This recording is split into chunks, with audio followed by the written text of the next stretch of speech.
Hey guys, welcome back to the Red Bed. Today I've lined up 2 hours of real life Reddit stories for you to chill with. Perfect for falling asleep, relaxing, or just having something on in the background. And while you listen, I'll be sharing some hardcore gameplay I got today where I get more progress done on my base, and I'll be sharing my friend's POV later in the vid too. Also, I try to post these videos every night, so whenever you need something to relax or fall asleep to, feel free to come back to the channel. But anyways, kick back, relax, and enjoy. This first story is about someone who borrowed a guy's car for just 5 minutes, managed to blow the transmission, and ended up changing the course of both their lives. A few years ago, I had an experience that is equal parts embarrassing, unbelievable, and funny in hindsight. At the time, though, it was one of those I wish I could disappear into the floor moments. It all started at church. There was this boy I had noticed a few times before. Cute, friendly, the kind of guy you end up chatting with after the service if you get the chance. One Sunday, we finally started talking more, and I learned we actually lived in the same apartment complex. As the conversation went on, I found out he drove a 2006 Honda Civic, the kind with a manual transmission. Now here's the thing. I learned to drive on a stick shift. I loved it back in the day, but it had been years since I'd actually driven one.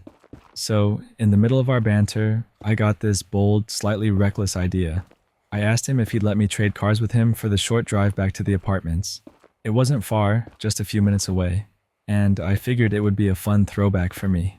To my surprise, he said yes. He laughed, though, and made me pinky promise that if anything happened to his car, I'd give him mine in exchange. I laughed too. I mean, what could possibly go wrong in a 5-minute drive? I agreed without hesitation, convinced it would be fine. Looking back, that might have been the most confident and most wrong I've ever been. He drove off ahead of me in my car, and I climbed into his Civic. At first, it was like riding a bike. The clutch felt familiar, the gear stick fit in my hand, and I eased out into the road without a problem. For the first minute or two, I felt like a pro again. The confidence came rushing back, but then I made my mistake. I decided to take a video of myself driving stick again. Just a quick little clip, thinking it was funny, like, look at me, back in action. Multitasking while relearning stick shift was not the smartest move. As I went to shift, distracted, I didn't slide the gear fully into place. The second I let off the clutch, I heard this awful grinding sound. I froze, then tried again, thinking it wasn't a big deal. I had ground gears before in other cars, and it had never caused a problem. But this time was different. Almost immediately, I felt the car losing power. I pressed the gas, but the Civic slowed instead of accelerating. My stomach dropped. I pulled over to the side of the road, heart pounding, and tried restarting it. Nothing. Over and over, the engine gave me nothing. Dread washed over me. I was sitting in this boy's car, the one he had trusted me with for the first time, and I had somehow managed to break it within minutes. I had no choice but to call him. I tried to sound casual and asked if it was normal for his car to not run properly sometimes. He immediately knew something was up. Within minutes, he was driving back toward me in my car. When he got there, he tried to start it himself, hoping maybe I had just panicked or missed something obvious. But no, the car was dead. Completely. The transmission was gone and neither of us could get it moving again. We ended up leaving it there until he could get it towed, and we drove back to our apartment complex together in my car. We parted ways for the evening, each of us calling our dads to figure out what to do next. Eventually, he had to get the Civic towed to a mechanic, and sure enough, the transmission needed to be replaced. Somehow, in less than 5 minutes, I had managed to blow it. The embarrassment I felt is almost impossible to describe. I kept replaying every moment in my head, wondering how I could have caused so much damage so quickly. I had never been so mortified in my life. But then something unexpected happened. While his car was in the shop, he needed rides. Guess who became his personal chauffeur? Me. Every day, I drove him around, and slowly, that time together turned into something more. We joked about it, laughed at my terrible luck, and spent hours talking on those drives. One day, he told me I could start repaying him by taking him out to dinner. I happily agreed. That dinner turned into more dates, and now, 4 years later, we're married. We even have a 1-year-old together. And no, he has never let me live it down. Anytime cars come up in conversation, he's quick to remind me that I once blew up a transmission in record time. But honestly, I don't mind, because as embarrassing as that day was, it ended up leading me to him. That story ends there. That's one of those wild fail that turned into fate stories. Blowing someone's transmission in 5 minutes is brutal, but the way it led to them spending more time together almost feels like it was meant to happen. It's kind of hilarious that the most embarrassing moment ended up being the start of their whole life together. This next story is about a fast food worker who had to deal with a repeat customer that kept scamming for free food by complaining it was cold, even though she lived over an hour away. Back when I was in college, I worked at a very well-known fried chicken chain restaurant. If you've ever been in fast food, then you know Friday nights are the worst. It's absolute chaos. The lobby is packed wall to wall with customers, the drive-through line snakes around the building, and the dining room is so full you can barely move. The fryers are running non-stop. The kitchen feels like an oven, and everyone on staff is running around like their hair's on fire. So it's in the middle of one of those nights when she walked in, the woman who would eventually become our cold chicken Karen. Her order was huge. She wanted one of those big family-sized buckets of chicken, plus all the extras: mashed potatoes, gravy, biscuits, coleslaw, the works. Basically, a feast that could feed a small army. We packed it up, bagged everything carefully, and she walked out with her food, got in her car, and drove off. Normally, that would have been the end of it, but about an hour later, the restaurant phone rang. I was the shift supervisor, so I answered. On the other end of the line was this same woman, and immediately, without even a hello, she launched into a tirade. She screamed that her food was ice cold and soggy by the time she got home. She demanded compensation, acted like we had personally ruined her life. I apologized, trying to keep my cool, and offered her a coupon for a discount on her next visit. She huffed, yelled a little more, but eventually hung up. I thought the problem was solved. Spoiler alert, it wasn't. The very next Friday rolled around, and guess who showed up again? Same woman, same giant order, same routine. She took her food, left, and sure enough, an hour later, the phone rang again. It was her, calling with the exact same complaint. My food is cold, my chicken is soggy, I want compensation, I want to talk to the owner. I apologized again, gave her another discount, and tried to move on. But this time, I made sure to tell my store manager about her. Something didn't sit right. Week 3 rolled around, and I kid you not, she came back again. I spotted her as soon as she walked through the doors. She hadn't even gotten to the register before she started grumbling about poor quality and bad service. At this point, I wasn't going to deal with her alone. I pulled my store manager up front to handle her personally. She ordered the same massive family meal, used her previous coupon, and left. We didn't even have to wait long. An hour later, like clockwork, the phone rang again. And yep, it was her. She was absolutely shrieking into the phone this time. She demanded free food, gas money, coupons, compensation, everything under the sun. She even accused us of not knowing how to pack food properly. She went on, and eventually yelled that she wanted to speak to the real boss, because in her words, I was too stupid to deal with. Fine. I handed the phone over to my manager. He let her rant for what felt like an eternity, just holding the phone and waiting her out. Finally, when she paused for breath, he cut in with one simple question. "Ma'am, where do you live?" She answered casually, like it was no big deal. She named her town, and that's when everything clicked. My manager's eyes widened, and then his whole face turned into this mix of shock and frustration. He practically exploded into the phone. "Ma'am," he said, "your town is over an hour's drive from this restaurant. Do you honestly think it makes any sense to expect your food to stay hot for more than an hour in the middle of winter? You cannot drive across half the state in freezing weather and then complain that your chicken isn't fresh out of the fryer when you get home." I could hear her screeching on the other end, demanding more free food and threatening to report us. She wasn't backing down. She said it was our responsibility to make sure the food lasted the drive. My manager had finally had enough. He raised his voice and said, "Absolutely not. None of that is happening. We are done. And let me be very clear. You are permanently banned from this restaurant. If you ever come back, we will refuse to serve you, call the police, and have you removed from the property." And then with perfect timing, he slammed the phone down mid-screech. We all just stood there for a moment, stunned. The entire crew had overheard at least part of the conversation, and when it sunk in, everyone just started laughing in relief. For weeks, this woman had wasted our time, tied up the phone, and scammed us out of coupons. And all along, the mystery of her cold food was simply that she lived over an hour away and thought we were magicians who could keep fried chicken piping hot forever. After that night, she disappeared. No more phone calls, no more Friday night freakouts. We never saw her again. I guess she found another restaurant to harass. But for us, it was a victory. Friday nights were still chaos, but at least we didn't have to deal with cold chicken Karen anymore. That story ends there. That's such a perfect example of someone trying to game the system and finally running into a manager who wasn't having it. Honestly, banning her was the best move. There's no way any restaurant could keep food hot for an hour-long drive. It's wild that she thought complaining week after week would actually keep working. This next story is about a soldier who comes home to find his marriage has changed into an open arrangement and discovers through secret footage that his wife has been seeing multiple men while he was deployed. I remember the hangar lights buzzing over my head as we loaded into the transport. The air smelled like diesel and coffee, the sharp kind of coffee soldiers learned to love. I was leaving home, like I had done before. I would be gone for months. I kissed my wife at the gate, said the practice lines, the ones that promised to come back. I left with a weight in my chest, but I had a job to do, and I told myself that duty came first. At first, everything between us seemed the same. We texted when signal let us. We sent photos of sunsets and the occasional selfie to prove we still existed in each other's day. She wrote that she missed me and that she was proud.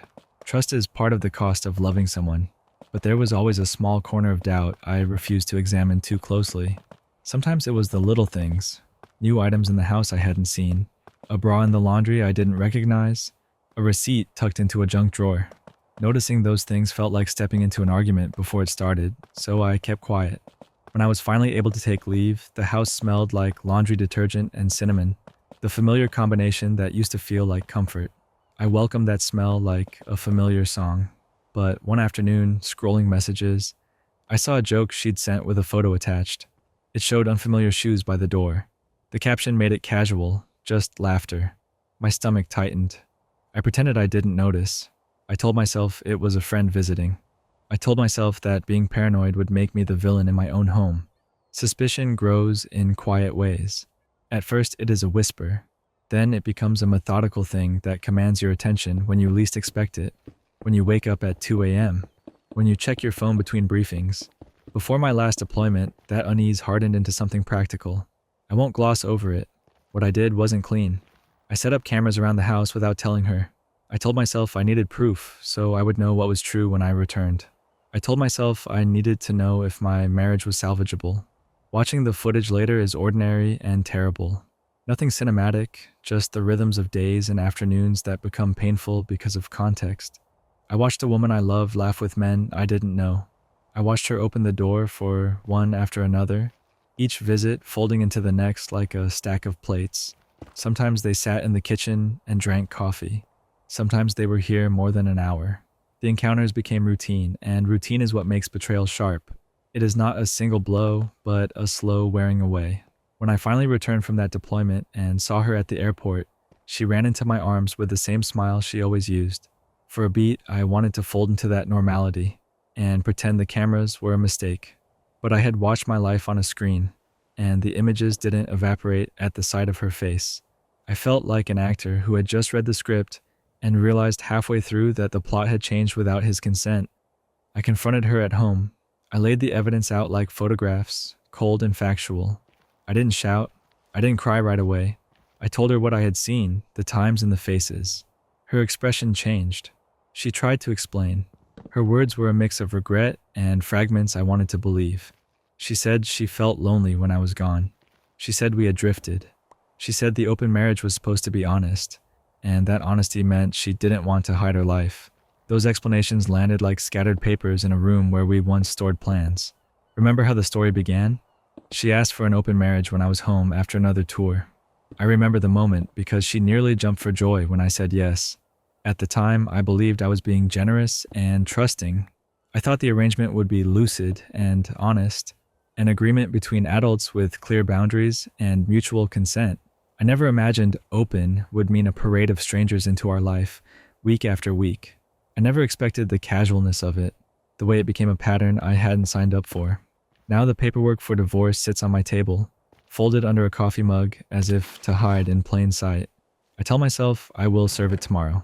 I tell myself I want to watch her beg, because I imagine that would feel like justice, some balance restored. But another question nags me.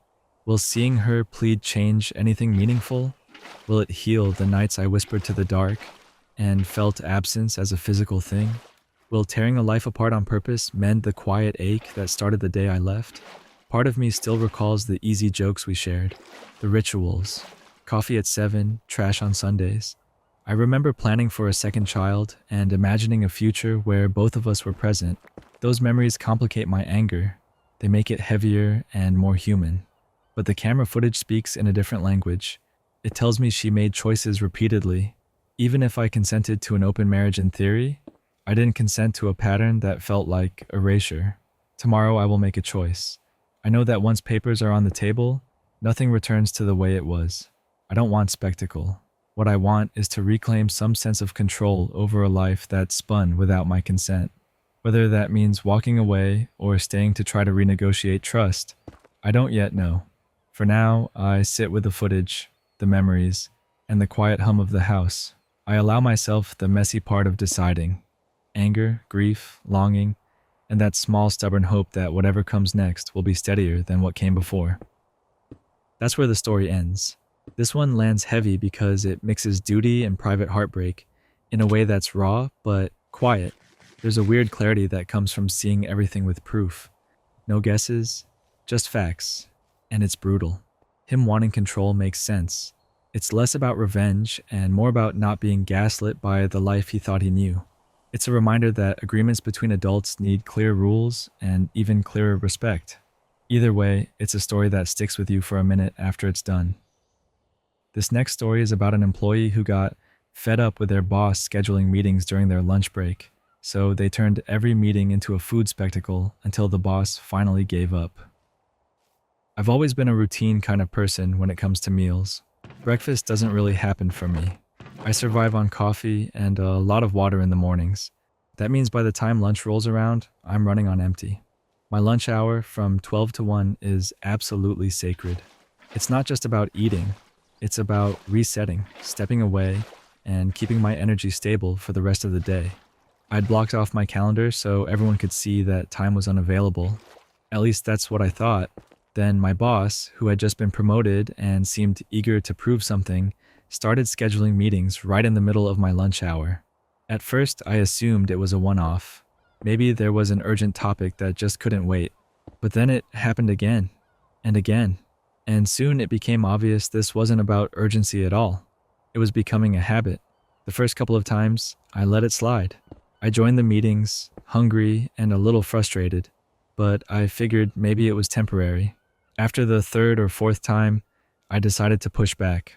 I politely reminded him that he was scheduling these right on top of my lunch break, the 1 hour of the day I had blocked off. His response? Well, we all have to make sacrifices sometimes. That line stuck with me. The casual dismissal, the expectation that my break was less important than his schedule, it rubbed me the wrong way. So I decided if sacrifices had to be made, I'd make mine visible. The next meeting rolled around, scheduled smack in the middle of my lunch again. This time I came prepared. I showed up on time, camera on, mic unmuted, with a huge plate of spaghetti and meatballs. I wasn't subtle. I twirled noodles on a fork, slurped sauce, and gave big thumbs-up gestures while chewing. Every time someone asked for input, I responded mid-bite, muffled but cheerful. The following week, it happened again. So I brought sticky barbecue wings. Picture it. Me leaning into the camera, sauce on my fingers, napkins piling up, licking my hands before clicking back on mute. A few coworkers chuckled. My boss looked annoyed. I just kept chewing. Not long after, another meeting landed right at 12:30. Perfect timing. I showed up with a pizza, big slices dripping cheese, holding it with both hands like I was at a football party. I took exaggerated bites, leaned back in my chair, and gave casual commentary between chews. By now, the pattern was clear. If my boss insisted on stealing my lunch hour, I wasn't going to skip eating. I was going to eat right there in front of everyone. Eventually, he asked in a half-exasperated tone, "Do you really have to eat during the meeting?" I smiled and said, "Well, we all have to make sacrifices sometimes." His own words, delivered right back. That was the turning point. By Friday of that same week, my calendar was untouched. No more meetings scheduled during my lunch break. It was like magic. Apparently, watching me turn every meeting into a live lunch performance was more disruptive than just letting me eat in peace.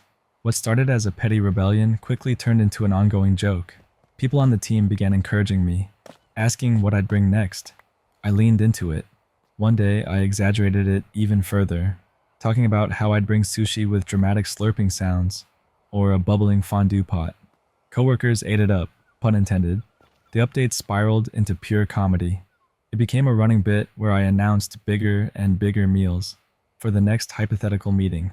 Crab legs, rotisserie chicken, even a backyard barbecue smoker. I painted ridiculous pictures of myself carving tomahawk steaks on camera, or doing a hibachi chef performance complete with onion volcanoes. Each description was wilder than the last, and the team kept egging me on. Soon the saga became its own form of entertainment. I joked about hosting meetings while flambeing bananas, wheeling in sashimi boats with koi fountains, or spinning a whole bluefin tuna behind me, like it was a cooking show finale. The scenarios grew so absurd that even HR supposedly joined in on the laughter. What began as annoyance over stolen lunch breaks turned into a full-blown legend of meeting meals. But at its core, the message was simple. My lunch hour was my time, and if someone tried to take it, I'd still eat. Loudly, proudly, and right on camera. And the best part? It worked. No more stolen lunch breaks. That story ends there. I like how this one uses humor as a weapon instead of anger. It's petty in the funniest way possible, and the fact that it worked makes it even better. You can tell the boss underestimated how stubborn someone can be about food time. What really sticks is how something small, like a protected lunch break, can turn into a hill worth standing on. And honestly, it turned into comedy gold for the whole team. This next story is about an employee who reached their breaking point after constantly covering for an injured boss, only to be blamed for the overtime that piled up. I'm 26, and I work part-time at a financial institution. The job sounds simple when you say it out loud, but in reality, it requires a lot of fast-paced physical movement. Normally, it would be manageable with a full team, but over the past few months, because of issues with our manager, several team members have left. We're severely understaffed now, and that's put a huge strain on the people who remain. Then, on top of everything else, my boss broke her right leg and her left knee. That left her barely able to move. Suddenly, more and more of her responsibilities fell on my shoulders. She and I were the only two who were trained on certain tasks that required a lot of walking and moving around. Since she couldn't do them, I had to step in. At first, I tried to be compassionate. I came in earlier, stayed later, and helped out as much as I could. I didn't want her to re-injure herself by trying to do something she wasn't physically capable of. But before long, the extra hours started piling up, and I'd racked up several hours of overtime. The problem is, this company hates overtime. They make it clear they don't want employees working more than their scheduled hours. When I realized how much I had accumulated, I went to my boss to talk about it. I explained that I needed to shave down the hours somehow, but her solution was absurd. She told me to take multiple 15 to 30-minute breaks until my time balanced out. To put that in perspective, I would have had to take almost 3 hours worth of random breaks during a 5-hour shift. It made no sense, and it wasn't practical at all. I told her that, but she just shrugged and said it was the only option, and I had no choice. That was the breaking point for me. Over the past few months, I've been told countless times that I couldn't leave early, not even a few minutes.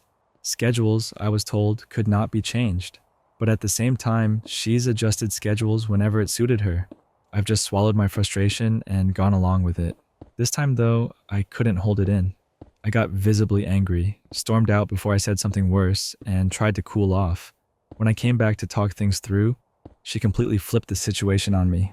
Suddenly, she was questioning why I had overtime in the first place.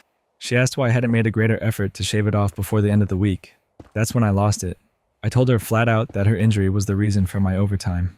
I reminded her that I'd been trying to communicate the problem all along and had even tried to adjust, but she was the one who stopped me. I said it was unfair for me to be blamed for extra time when I was just stepping up to help her and the team. I admitted that I was frustrated, but I also told her I felt like I was being taken advantage of and then blamed on top of it. The conversation ended with me saying something I never thought I'd say. I told her that we'd just have to go back to me not helping her and letting her figure it out herself. The words came out sharper than I meant, but in that moment, I felt pushed to the edge. The thing is, I do feel compassion for her. I know she didn't plan her injury, and I know it must be hard being stuck in that position. But I also feel like if I give an inch, she'll take a mile. And I'll keep being the one carrying the load while also being criticized for it. Now I'm left wondering if I crossed a line, or if I was justified in finally standing up for myself. That's where this story ends. This one really shows how frustration builds when someone tries to do the right thing, but keeps getting pushed past their limit. It's tough because the boss's injury is real, but the way she handled it put way too much on one person. You can feel why the employee snapped. It wasn't just about overtime, it was about respect. Sometimes the weight of always being the helper catches up. This next story is about someone who learned the hard way that taste testing pasta straight out of boiling water can leave you with more than just dinner. So the other night, I was in the kitchen making dinner for my family. We eat pasta pretty often, but usually it's the quick cooking kind. Spaghetti, penne, ziti, something like that. This time though, I went with Bowtie pasta. I like it better, but it takes longer to cook. It always feels like you're standing there waiting forever for it to hit that perfect texture. Now, I have a preferred way of testing when pasta is done. Some people time it down to the minute, some cut a piece with a knife, and some even do that thing where they throw it at the wall to see if it sticks. I don't really trust any of those. My way is simple. I taste it. To me, the only way to know for sure if pasta is ready is to chew it myself. That way, I know it's the texture I like. So there I was, standing over the pot, waiting for the bow ties to soften. After a while, I decided it was time for the first test. I scooped one out with a spoon, blew on it for a few seconds, and popped it in my mouth. The texture gave it away immediately. Too firm, not ready yet. I chewed, confirmed it was still underdone, and tossed it out. No big deal. Back to waiting. A little more time passed. I gave it another go. Scoop one up, blow on it, test again. This time it was closer, softer, but still a little too chewy in the middle. I figured, alright, just a few more minutes, and we'll be golden. By now, I was convinced that the third time would be the charm. Pasta testing is usually like that. Undercooked, close, then finally perfect. So I scooped out another bow tie. I blew on it, same as always, and put it in my mouth. And that's when I learned about the hidden danger of bow tie pasta. See, bow ties have these little folds, like wings pinched in the middle. And in between those folds, hot water likes to hide. What I didn't realize was that the piece I scooped had trapped a pocket of water that had literally just been boiling. So while the outside felt cool enough, the inside was a tiny grenade of scalding liquid. The second it hit my tongue, I knew something was wrong. It was instant fire. My reflex was to spit it out, but it was already too late. The boiling water seared my tongue and splashed against my lip. It felt like sandpaper had been dragged across my mouth. Within minutes, I could already feel the blisters forming. I just stood there, pacing in the kitchen, trying to suck in cool air and get rid of the burn. Dinner was still cooking, but at that point, I couldn't taste a thing anymore. My tongue throbbed, my lips stung, and all I could think was, I did this to myself by being impatient. The irony of it all is that I had been right in the first two tests. The pasta wasn't ready yet. By the third, it probably was perfect, but I didn't even get to enjoy the taste because I scorched my tongue before I could notice. The meal I had been waiting for turned into a dinner I couldn't even fully eat. Now I'm walking around with a tongue that feels like it's been scraped raw. Talking is uncomfortable, eating is a struggle, and forget about drinking anything hot. That's just pain on top of pain. Every time I catch myself running my tongue along the inside of my lip, I feel where the blisters are forming. It's a small injury in the grand scheme of things, but wow, it hurts more than you'd expect. So yeah, if you're like me and prefer to taste test your pasta, here's my advice. For the love of linguine, give it a proper chance to cool down first.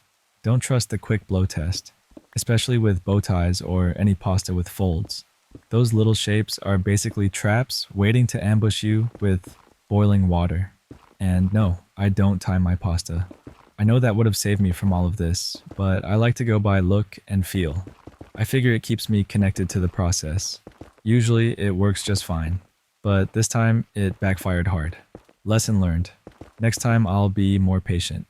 Or at least I'll give that noodle a couple of extra seconds before I risk burning off my taste buds again. That's where the story ends.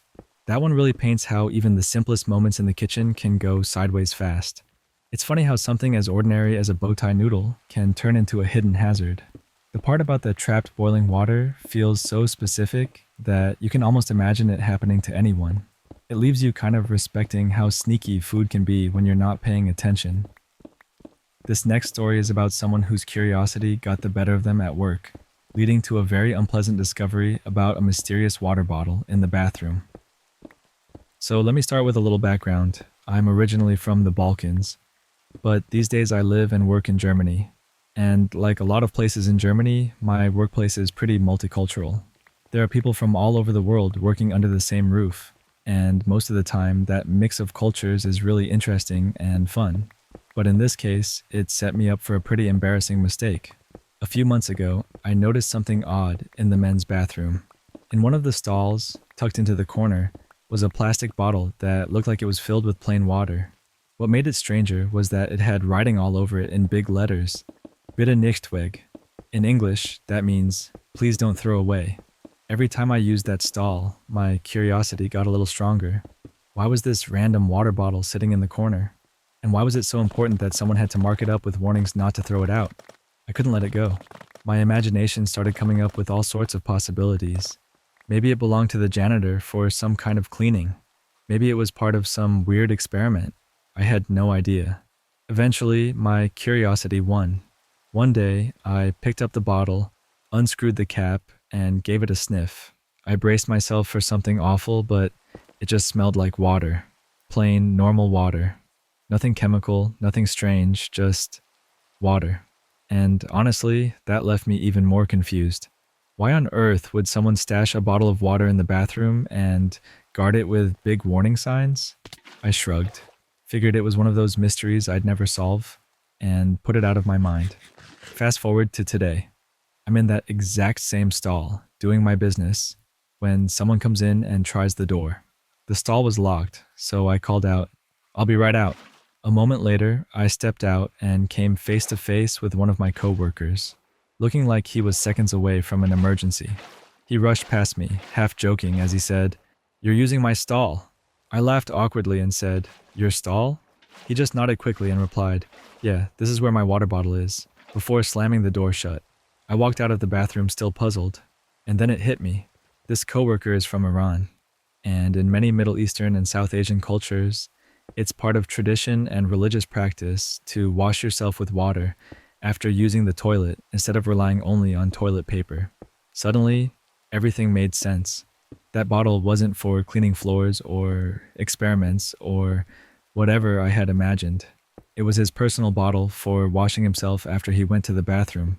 And then the horror really set in, because months earlier, I had picked up that exact same bottle. I had twisted the cap open. I had held it right under my nose and taken a big sniff. And the part that made me shudder? He probably closed that bottle with the same hand he used after cleaning himself, which means I had not only touched it, but basically inhaled from it. The realization was so gross, I wanted to crawl out of my own skin. Of course, once I shared the story with my family and my friends on Discord, they laughed hysterically. They told me I had to post it online because it was too ridiculous not to share. So here I am, admitting to my mistake. If there's one thing I learned the hard way, it's this. Don't go around sniffing random bottles you find in bathrooms, because sometimes the explanation for something strange is way, way worse than you'd ever expect. That's where the story ends. That's such a classic case of curiosity going way too far. The mystery of the bottle was bugging him for months, and when he finally gave in, the truth turned out to be more than he expected. It's the kind of mistake you only make once before you swear never to touch anything suspicious again. This next story is about a chance meeting at a rainy bus stop that slowly turned into something much more. It all started on a rainy Tuesday morning, the kind of morning where the sky looked like it had given up before the day even began. Everything was gray, the streets were slick with water, and the air felt heavy in that way only rain can make it feel. I was standing at the bus stop with my hood pulled up, earbuds in, pretending not to care that the 8:15 bus was already running late, 10 minutes late to be exact. I had gotten used to that kind of delay, but on days like this, Every extra minute felt like an hour. That's when she showed up. She ran under the little metal shelter, breathless, shaking water off her jacket in quick flicks like she was trying to win a battle against the weather. I looked up at the sound and caught her laughing quietly to herself, saying something about how she always seemed to miss the bus by a hair. Her laugh wasn't loud, but it was enough to cut through the dreary air around us. Her smile, though, that lit up the entire scene in a way the sun hadn't managed in weeks. She caught me looking. I half nodded, half smiled. To my surprise, she smiled back. The next morning, there she was again. "Missed it again," she said with that same little chuckle. This time, I pulled out one of my earbuds and replied, "Maybe you're just cursed." She laughed, and that was the start of it. From then on, the bus stop wasn't just a stop anymore. It became a little corner of routine I started looking forward to. At first, our conversations were simple. We talked about the obvious things: how unreliable the bus was, how miserable the coffee shop down the street could be, how the weather never seemed to cooperate. But day by day, those conversations stretched longer. I learned her name was Maya. She was studying architecture at the college near mine. She loved sketching buildings, and she always carried this small, beat-up notebook in her bag. The corners were bent, the cover was soft from use, and she would doodle in it while we waited. Days turned into weeks, and waiting for the bus became the highlight of my mornings. We started joking around, sharing bits of music through swapped earbuds, even racing each other to the stop just to see who got there first. And no matter how crowded the bus got, we found a way to sit together, sometimes squeezed into a single seat, shoulders pressed tight, laughing quietly at how ridiculous it looked. One morning, the bus just didn't cooperate. It broke down halfway along the route, and we were left standing there in the rain with everyone else. Instead of waiting, we decided to walk. 2 miles, umbrellas forgotten, rain soaking through everything. I gave her my hoodie, even though it was way too big for her. She looked ridiculous in it, sleeves dangling past her hands, the fabric practically swallowing her whole. But to me, she had never looked better. As we walked, she glanced over at me, her hair sticking to her cheeks in messy little strands, and she said softly, "I like this. You're easy to be around." My heart did a complete somersault in that moment. That weekend, I finally asked her out for coffee. Not at the bad cafe we always complained about, but at a better one I had secretly scoped out just for this. She said yes. We ended up staying there for hours, just sitting across from each other, talking about everything and nothing all at once. Time slipped by without either of us noticing. It felt effortless, like I had known her for years, even though we had only just started this strange little routine. Sometimes we laugh about it now. We joke that if the bus had been on time that first day, maybe we never would have spoken. Maybe she would have just stayed a stranger passing in the rain. It's strange how small inconveniences can change the course of your whole life. But I'm glad the bus was late, because standing there in the rain, waiting for something that never showed up, I ended up finding something I didn't even know I was waiting for. Now when I stand at that bus stop, I'm not just waiting for a ride anymore. I'm waiting for her. That's where this story finishes. There's something really sweet about how small details, like a late bus, can totally shift someone's life. It's one of those stories that makes you think about timing and how chance encounters actually matter. I like how the whole thing stayed simple. Just rain, a bus, and small conversations turning into something bigger.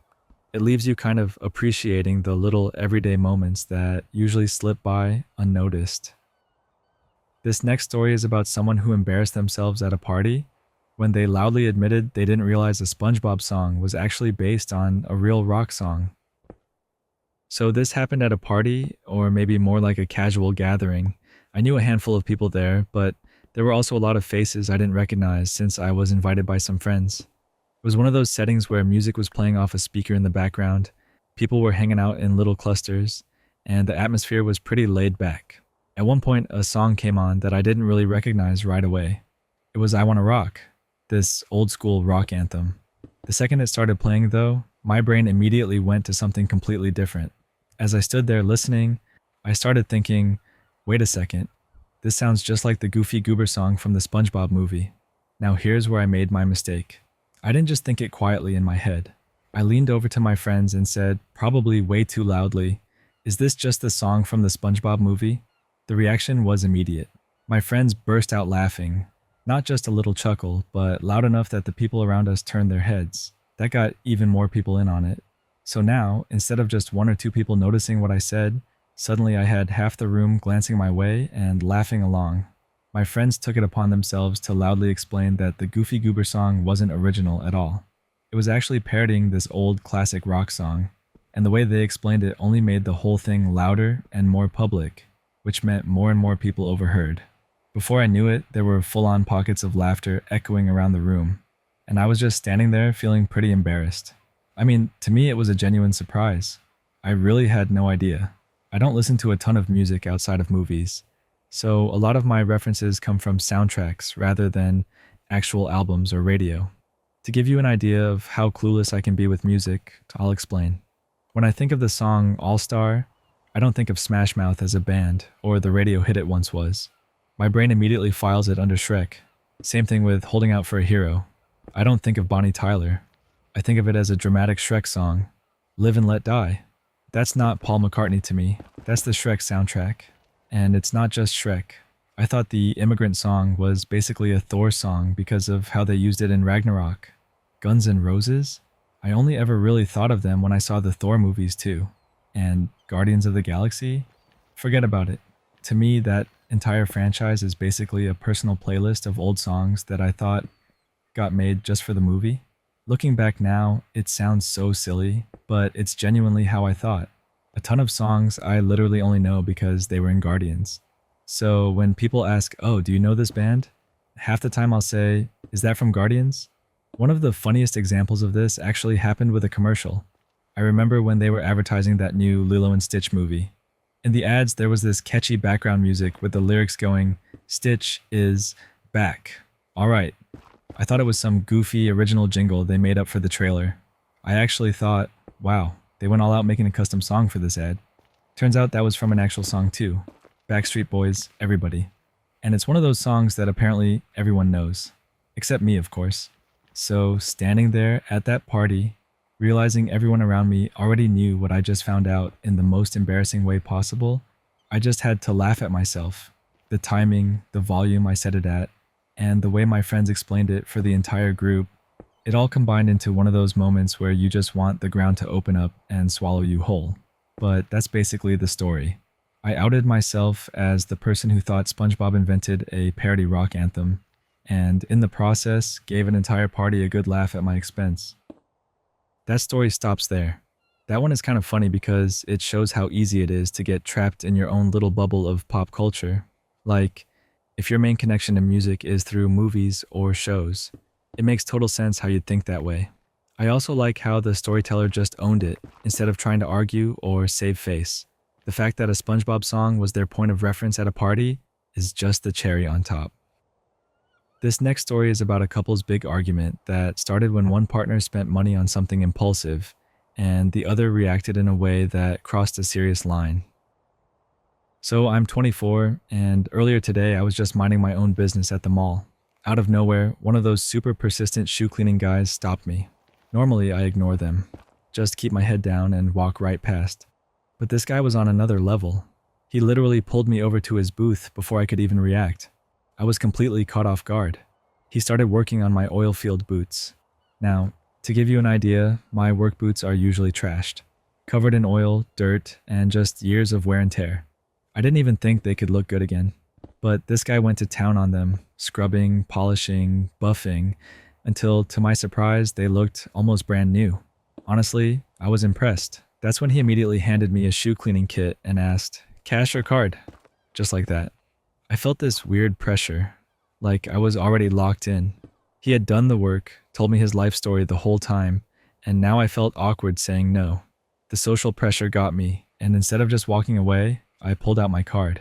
The kit cost $120. Yeah, I know. Way overpriced for what it was. I regretted it almost instantly. Later on, I drove home. My girlfriend, who's 22, was over at my parents' house using their kitchen. Her oven is broken, so she had asked to use theirs to bake desserts for an event. I picked up food for her on the way and figured I'd tell her about what happened. But because I expected her to get upset, I tried to soften the blow. Instead of admitting I spent $120, I told her it was $90. I thought maybe she'd roll her eyes or scold me a bit, but I was not ready for what came next. She got furious. Not just annoyed, furious. Before I could even blink, she slapped me across the face. Hard. I just froze. My cheek and ear were burning, and she didn't even apologize. She brushed it off, saying, "It wasn't even that hard," but I could still feel the sting long after. Then she started screaming at me. Her voice echoed through the kitchen. She kept yelling about how irresponsible I am with money, how I don't think things through, how I waste money on dumb stuff. I tried to calm things down. I told her, "Look, there's no need to slap me or scream that loudly in my house." But she didn't care. She just brushed it off again, like my feelings didn't matter.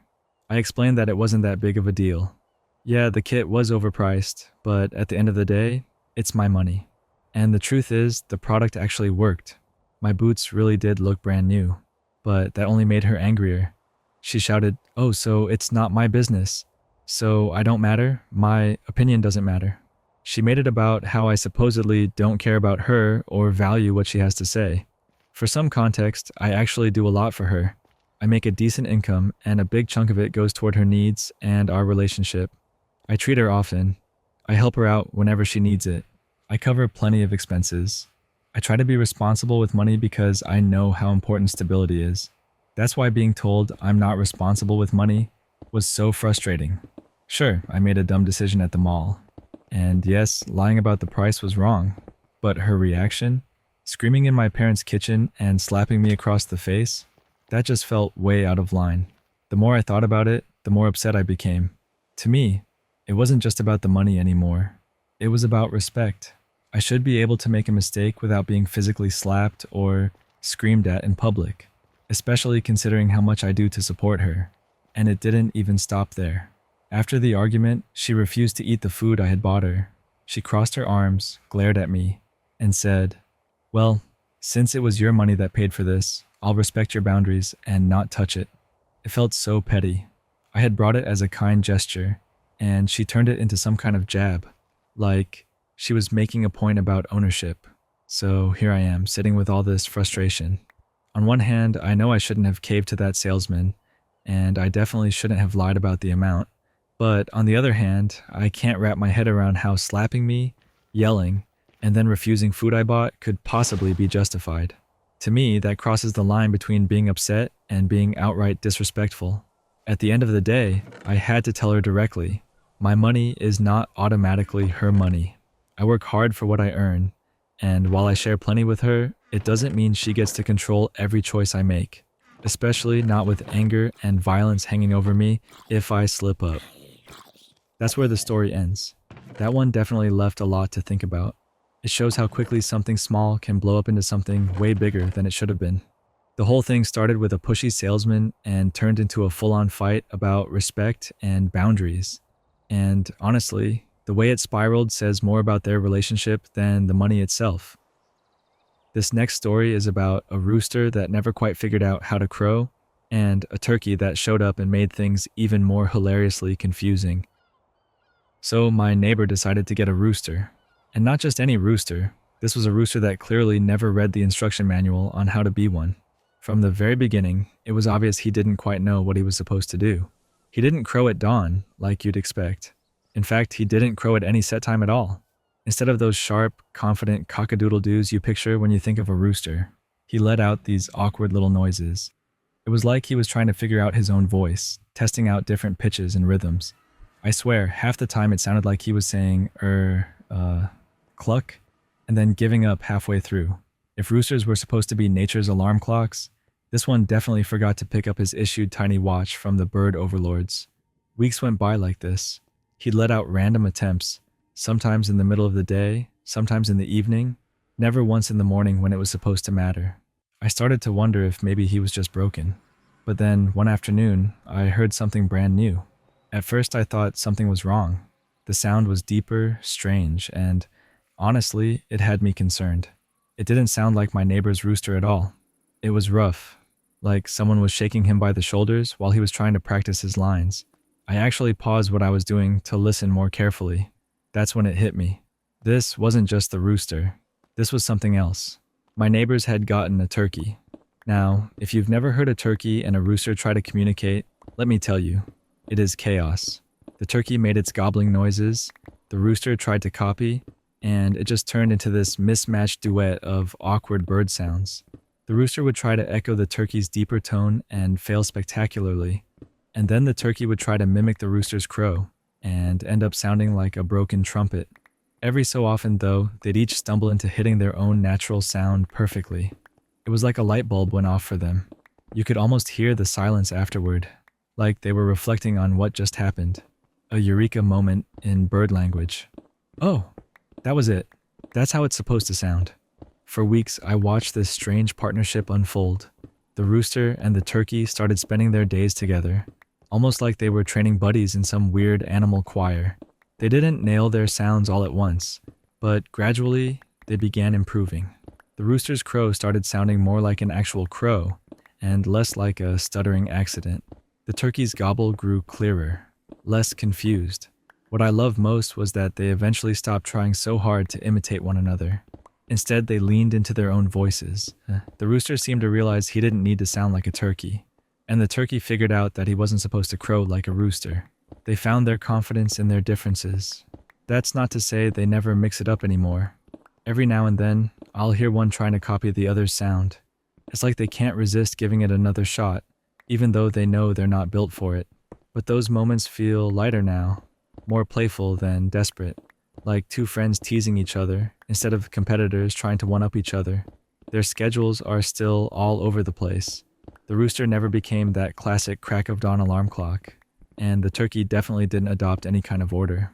Some days it sounds like they're trying to outdo each other at 3 in the afternoon. Other days, I'll hear them both chiming in just before dusk, but there's something kind of endearing about it. It's been about a month since the turkey showed up, and I have to say, it's actually kind of sweet. They may not have the timing down, but they've clearly taught each other something important. They don't need to mimic one another to matter. They can be their own birds with their own unique sounds, and that's enough. Now, when I hear them, I don't roll my eyes the way I used to. Instead, I kind of smile, because even though their schedules are nonsense and their music is far from polished, you can tell they're more confident. When the rooster nails his crow, it's strong and clear. When the turkey gobbles, it's loud and unapologetic. They might be a little confused still, but at least they're comfortable in their confusion. It's weird, but listening to those two birds stumble their way into their voices has been kind of fun.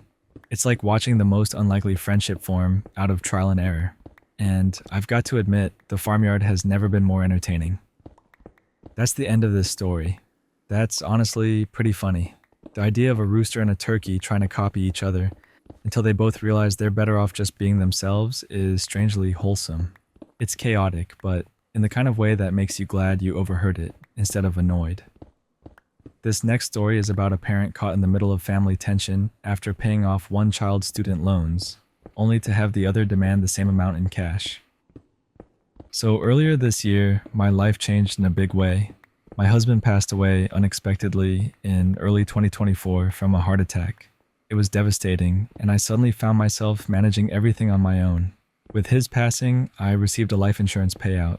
It wasn't endless, but it was enough that I've been trying to manage it carefully and use it wisely. Recently, I made a decision that stirred up a lot of conflict between my two children. My daughter had been carrying around a huge amount of student debt, about $60,000.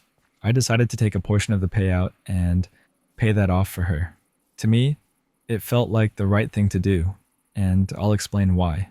Back in 2005, when my daughter was 18, she was incredibly bright, but also dealing with depression and a lot of uncertainty about her future. She wasn't sure what path to take after high school. Instead of letting her take her time, I pressured her hard to go to university. At the time, I thought I was doing the best thing for her. I wanted her to have a secure future, and in my mind, higher education was the way to guarantee that. She wasn't ready. She went because she wanted to please her father and me. She picked history, not because she loved it, but because it felt tolerable. She just wanted to get a degree, get it done, and get us off her back. That degree didn't really open any doors for her. For years, she bounced around low-paying jobs and watched her student loan grow larger and larger with indexation, which is sort of like interest that increases the debt over time. By the time she was 30, she was frustrated with where she was in life. She decided to try again, this time on her own terms. She went back to university and studied law.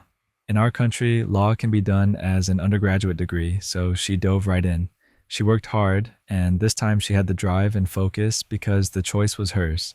She came out with a law degree, and now she's finally got a good job in that field. But the problem was, her debt had basically doubled. She was carrying the weight of the first degree I pressured her into, plus the second one she chose for herself.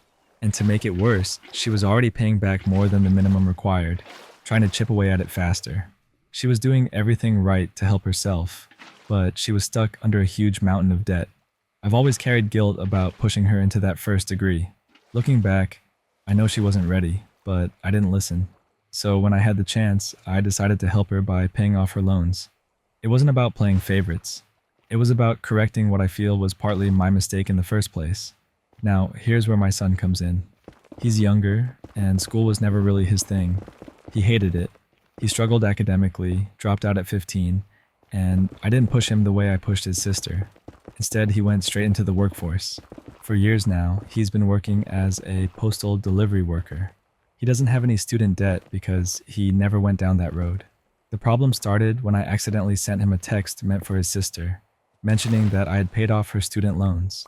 The moment he found out, he got upset. He demanded I give him the same amount of money, $60,000 in cash.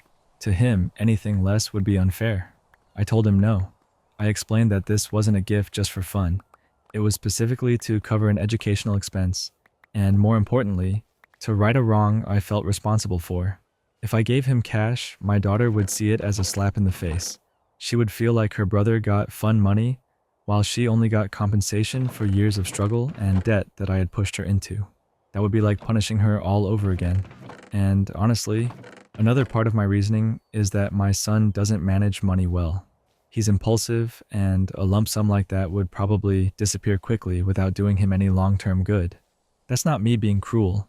It's just the truth I've seen over the years. From my perspective, I wasn't playing favorites. I was correcting a mistake. My daughter's loans existed partly because of pressure I put on her when she wasn't ready. My son didn't have that, so there was nothing to fix. But he doesn't see it that way. To him, it's simply $60,000 to one sibling and nothing to the other. Now he's upset, and I'm stuck feeling like the bad guy, no matter what I do. So here I am wondering, am I wrong for paying off my daughter's debt and refusing to hand my son the same amount in cash? That's where the story ends. That's a tough one because it shows how fairness doesn't always look the same from each side. The mom clearly felt guilty and tried to make things right with her daughter, but to the son, it just looks like favoritism. It's wild how the same action can be seen in two completely different ways, depending on who's involved. And it makes you realize that when money gets involved in family stuff, emotions usually take over faster than logic. This next story is about a woman who felt crushed when her own mother made a hurtful comment about her in front of strangers during a family trip. I was on vacation recently, traveling with my mom, my grandmother, and my 2-year-old daughter. We were in my mother's birth country, taking a coach bus from one city to another. Honestly, it had been such a beautiful trip up until that point. We were seeing new places together, sharing meals, and building memories. At one point on that bus ride, I even told my mom how grateful I was. I said how lucky we were to all be together, how much I loved her, and how happy I felt in those moments. After saying that, I shifted the conversation to something lighter. I started talking about this book I was reading and how much I was enjoying it. That's when it happened.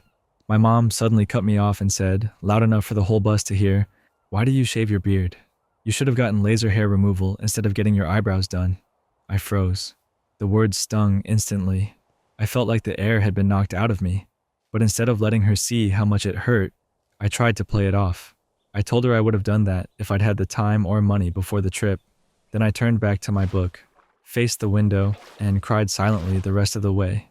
I didn't want her to see how deeply it got to me, but inside, I was breaking. The thing is, facial hair has always been one of my biggest insecurities. Since I was a teenager, I've struggled with it. After having children, and especially now with hypothyroidism, it's only gotten worse. I had tried laser treatments before, but they never worked for me. Usually I'd wax or pluck, but even then, the difference didn't last long. On this trip, I didn't have the chance to wax, so I just shaved what I could. It's something I've dealt with my whole life. and I already carried the weight of that insecurity every single day. To have my mom throw it out like that, casually and cruelly, in front of strangers, it felt like she had exposed the one thing I tried so hard to hide. And then, as if that wasn't enough, she added a jab about my eyebrows. I had them microbladed because over the years, I plucked them so much from anxiety that they hardly grew back. I thought microblading would help, but it didn't stick as well as I hoped. Instead of making me feel more confident, now she made me feel like it was a waste of money too. In that moment, all the progress I thought I had made in accepting myself fell apart. I felt like I was 13 again, standing in front of the mirror and hating my reflection. I tried to brush it off for the sake of the trip, but it's been hard. I found myself keeping my distance from her since that day. I can't look at her without remembering the sting of her words. The thing that keeps replaying in my head is how unnecessary it was. If she had quietly pointed out that I missed a couple hairs, maybe that would have been different. That's something I could fix. But to call it out so publicly, in such a blunt way, when she knows how insecure I already am, that cut deep. And now I'm stuck here with her for the rest of the trip. We still have over 2 weeks to go, and I don't know how to get past it. I keep telling myself not to let it ruin everything, but the truth is, I feel like an insecure little girl all over again. That's where this story finishes. This one really shows how a single comment, especially from a parent, can reopen old wounds in an instant. It wasn't just about the words. It was about how exposed and small she must have felt in that moment. And even though she's an adult, it's tough not to fall back into that old, insecure place when someone you love talks to you that way. This next story is about a woman who had an affair, destroyed her husband's prized possessions during the fallout, and is now struggling to understand why her family won't take her back. 3 years ago, I lost 70 pounds. Suddenly, everywhere I went, people noticed me. For the first time in years, I felt attractive again. At work, one of my coworkers started flirting hard, and one night, after some drinks, I gave in. We hooked up in his car.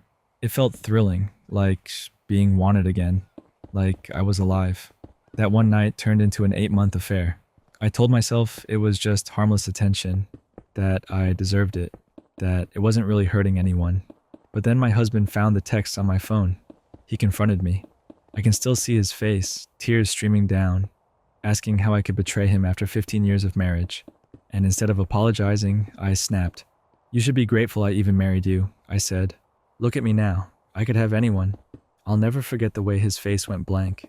He didn't yell. He didn't argue. He just packed a bag and walked out that night. 2 weeks later, divorce papers showed up. I was furious. How dare he leave me? In my mind, I had given him the best years of my life. I had his kids. I ran his house. And I convinced myself that, so what if I slipped up once? Didn't he owe me more than this? I spiraled. I blew up his phone with texts, calling him pathetic, telling him no one else would want him. When he didn't respond, I got angrier. That's when I remembered his guitar collection in the garage. Those guitars were his pride and joy. Vintage instruments passed down from his late father, some signed by famous musicians, all collected over years of his life. I grabbed a hammer. One by one, I smashed them. I didn't just break them quietly. I photographed the wreckage and posted it online with the caption, "This is what happens when you abandon your family." But I didn't stop there. I pulled our kids aside. They were 12 and 14. I looked them in the eyes and told them their father had left us for a new girlfriend, that he didn't love us anymore. I wanted them on my side. I wanted them to hate him. My daughter's response cut like a knife. "Mom, we know about your affair. Dad showed us the texts." My son chimed in too. He said he'd never badmouth you to us. But we're not stupid. Within a week, they moved in with him. From there, things only unraveled further. I showed up at his job screaming, demanding he talk to me. He filed for a restraining order. In court, the judge granted him full custody. I was left with supervised visits twice a month. 2 years passed like that. Then, just last month, I went to watch our daughter's soccer game. I saw him across the field. He looked different, successful, confident. He has his own business now.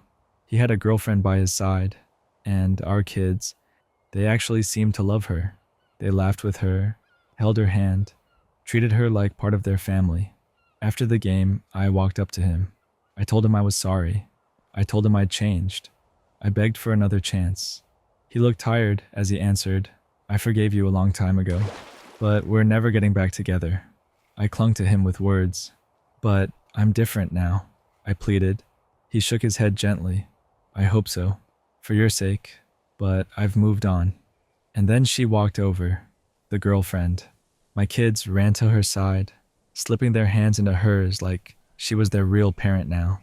Together, the three of them walked away with him, looking every bit the family I once had.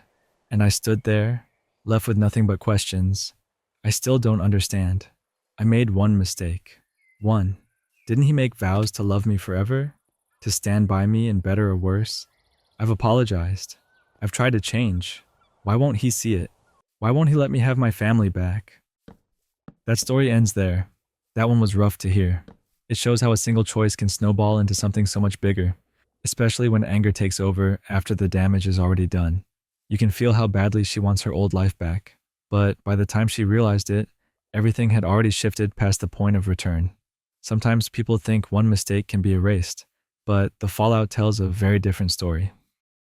This next story is about a father caught between his fiancée and his sister after a birthday mix-up led to accusations of not caring enough about family.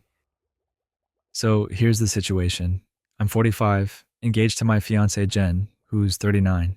We've been together for about a decade, engaged for 6 of those years. Jen has a son from a previous relationship, Tristan, who's 17 now. Together, Jen and I also have a 3-year-old daughter. Now, Jen is one of those people who is incredibly organized when it comes to birthdays. She tracks them all. Nieces, nephews, siblings, parents, you name it, she keeps tabs. And not only does she remember, but she also always makes sure to send a card, a gift, or at the very least, a thoughtful message or call. She takes birthdays seriously. This year, though, Tristan decided to remove his birthday from Facebook. He even disabled his wall so no one could write on it. I think he just wanted a little privacy, or maybe wanted to see who would remember without a social media reminder. Either way, it meant that a few people missed it. One of those people was my sister, who lives across the country. My parents remembered right away. They called Tristan early that morning, and we planned a little celebration with cake for Sunday. But by the end of the actual birthday, I decided to make a Facebook post tagging him and wishing him a happy birthday. That's when my sister must have noticed, because she called almost immediately afterward. She wished Tristan a happy birthday, and even promised to send him a gift card to one of his favorite chain restaurants the very next day. Tristan was happy. He thanked her and seemed to genuinely appreciate the call and the thought behind the gift. To him, it was just nice to be remembered. But Jen, she was not happy. After hanging up, she turned cold and said that my sister only remembered because of Facebook. In her mind, that cheapened the whole thing. She went as far as saying that I should stop sending gifts or calling my sister's twins, who are 5 years old, on their birthdays. Her reasoning? If my sister needs a social media reminder to acknowledge Tristan, then clearly family must not mean that much to her. Jen even took it further by blaming my parents. She said it was another failure on their part for not reminding my sister ahead of time. I just sat there stunned, because to me, it felt like making a mountain out of a molehill. My sister is a nurse. She works long, stressful hours, often on her feet all day. I think it's totally reasonable that she might have overlooked the date in the chaos of her schedule. And the moment she realized it was Tristan's birthday, she acted right away, calling, apologizing, and promising a gift. She has always treated him as her nephew. So now I'm in this uncomfortable spot. On one side, Jen wants me to essentially take a stand with her and act like my sister's mistake was some huge insult. On the other side, I just want to let it go. I don't see my sister's oversight as malicious. I see it as a slip in a busy life. And that's what I'm wrestling with. Would I be in the wrong if I disagreed with Jen on this and refused to cut my sister off over something I see as really minor? That's where the story ends. That feels like such a clash between two different ways of looking at family. Jen takes birthdays as a sign of love and effort, while the sister probably just sees them as one small part of showing you care. It's interesting how something as simple as a forgotten date can spark such big emotions when deeper expectations are underneath it. This next story is about someone who got promoted above the boss that originally hired them and had to navigate the awkward fallout when that same boss decided to quit. When I think about how my career has unfolded, I still can't believe the strange twist it took. I'd been at my company for 8 years, slowly working my way up. Back when I first started, I was just a junior employee, hired by a middle manager I'll call Tom. He was one of those rare bosses who made you want to work harder. He coached well, set clear goals, gave flexibility, and really fought for his team. I learned a ton from him, and to this day, I think of him as one of the best supervisors I've ever had. One of the things Tom was especially good at was spotting talent. I did the math once. Out of the 15 people he had hired in the last decade, nearly all of them had been promoted at some point. He had an eye for people who could grow into bigger roles, and he made sure to create opportunities for them. I was one of those people. After a few years of working under him, a promotion opened up in the department. Tom pushed me to apply, encouraged me every step of the way, and when I got it, I became his peer. I kept modeling my management style on his, build a strong team, invest in people, and give them room to grow. It worked. My team thrived, and I started building a reputation. Last year, the department director, I'll call her Mary, announced her retirement. Company policy required the job to be posted openly. Tom applied. I wasn't going to. Honestly, I thought it was his job to lose. But another colleague encouraged me to throw my hat in the ring, and I figured, why not? To my surprise, I impressed the relatively new division VP and ended up being the one offered the job. When the promotion was announced, Tom congratulated me warmly. Outwardly, he was nothing but professional. But a few days later, I heard through a mutual friend that he was actually very disappointed. It turned out that both Mary and the previous division VP had told him over the years that he was the obvious successor for her role. He'd even turned down other offers, some that paid more, because he was waiting for this promotion. Suddenly, I felt guilty. I had no idea he was counting on it, and when I found out, it made me question if I should have applied in the first place. To make things even more awkward, not long after my promotion, I had to update our succession planning documents. And who was listed as the preferred internal successor for my new job? Tom. I wanted to keep him happy because I knew how important he was. He had long-standing client relationships that I didn't. His ability to hire and mentor talent had already strengthened our department. If he left, we'd be in real trouble. HR and the VP made it clear. Keep Tom at all costs. I tried to push for a raise or a new title for him, but corporate was rigid. There was nothing between his level and mine. For a while, Tom carried on as if nothing had changed. He was complimentary and professional. But a month later, my worries came true. Tom handed in his notice. He had landed a job as head of sales and marketing for a fast-growing startup. It was perfect for him. More pay, equity, a bigger team, and he could even work remotely from our city. The timing was strategic too. Our company's non-compete had just been thrown out in court, and Tom gave notice before a new one could be drafted. I panicked. Tom knew our clients inside and out, and his new company's product was better than our aging one. I had tried to get my VP and HR to act, but now it was too late. I was told to make a counteroffer, one that still didn't match what he'd been given, and of course, he declined. Then the COO came to my office and actually asked why I hadn't done more to keep him. I wanted to scream. I had been flagging this as a risk for weeks, sending emails, raising it in meetings, and I had been ignored. The COO's advice? Money isn't everything.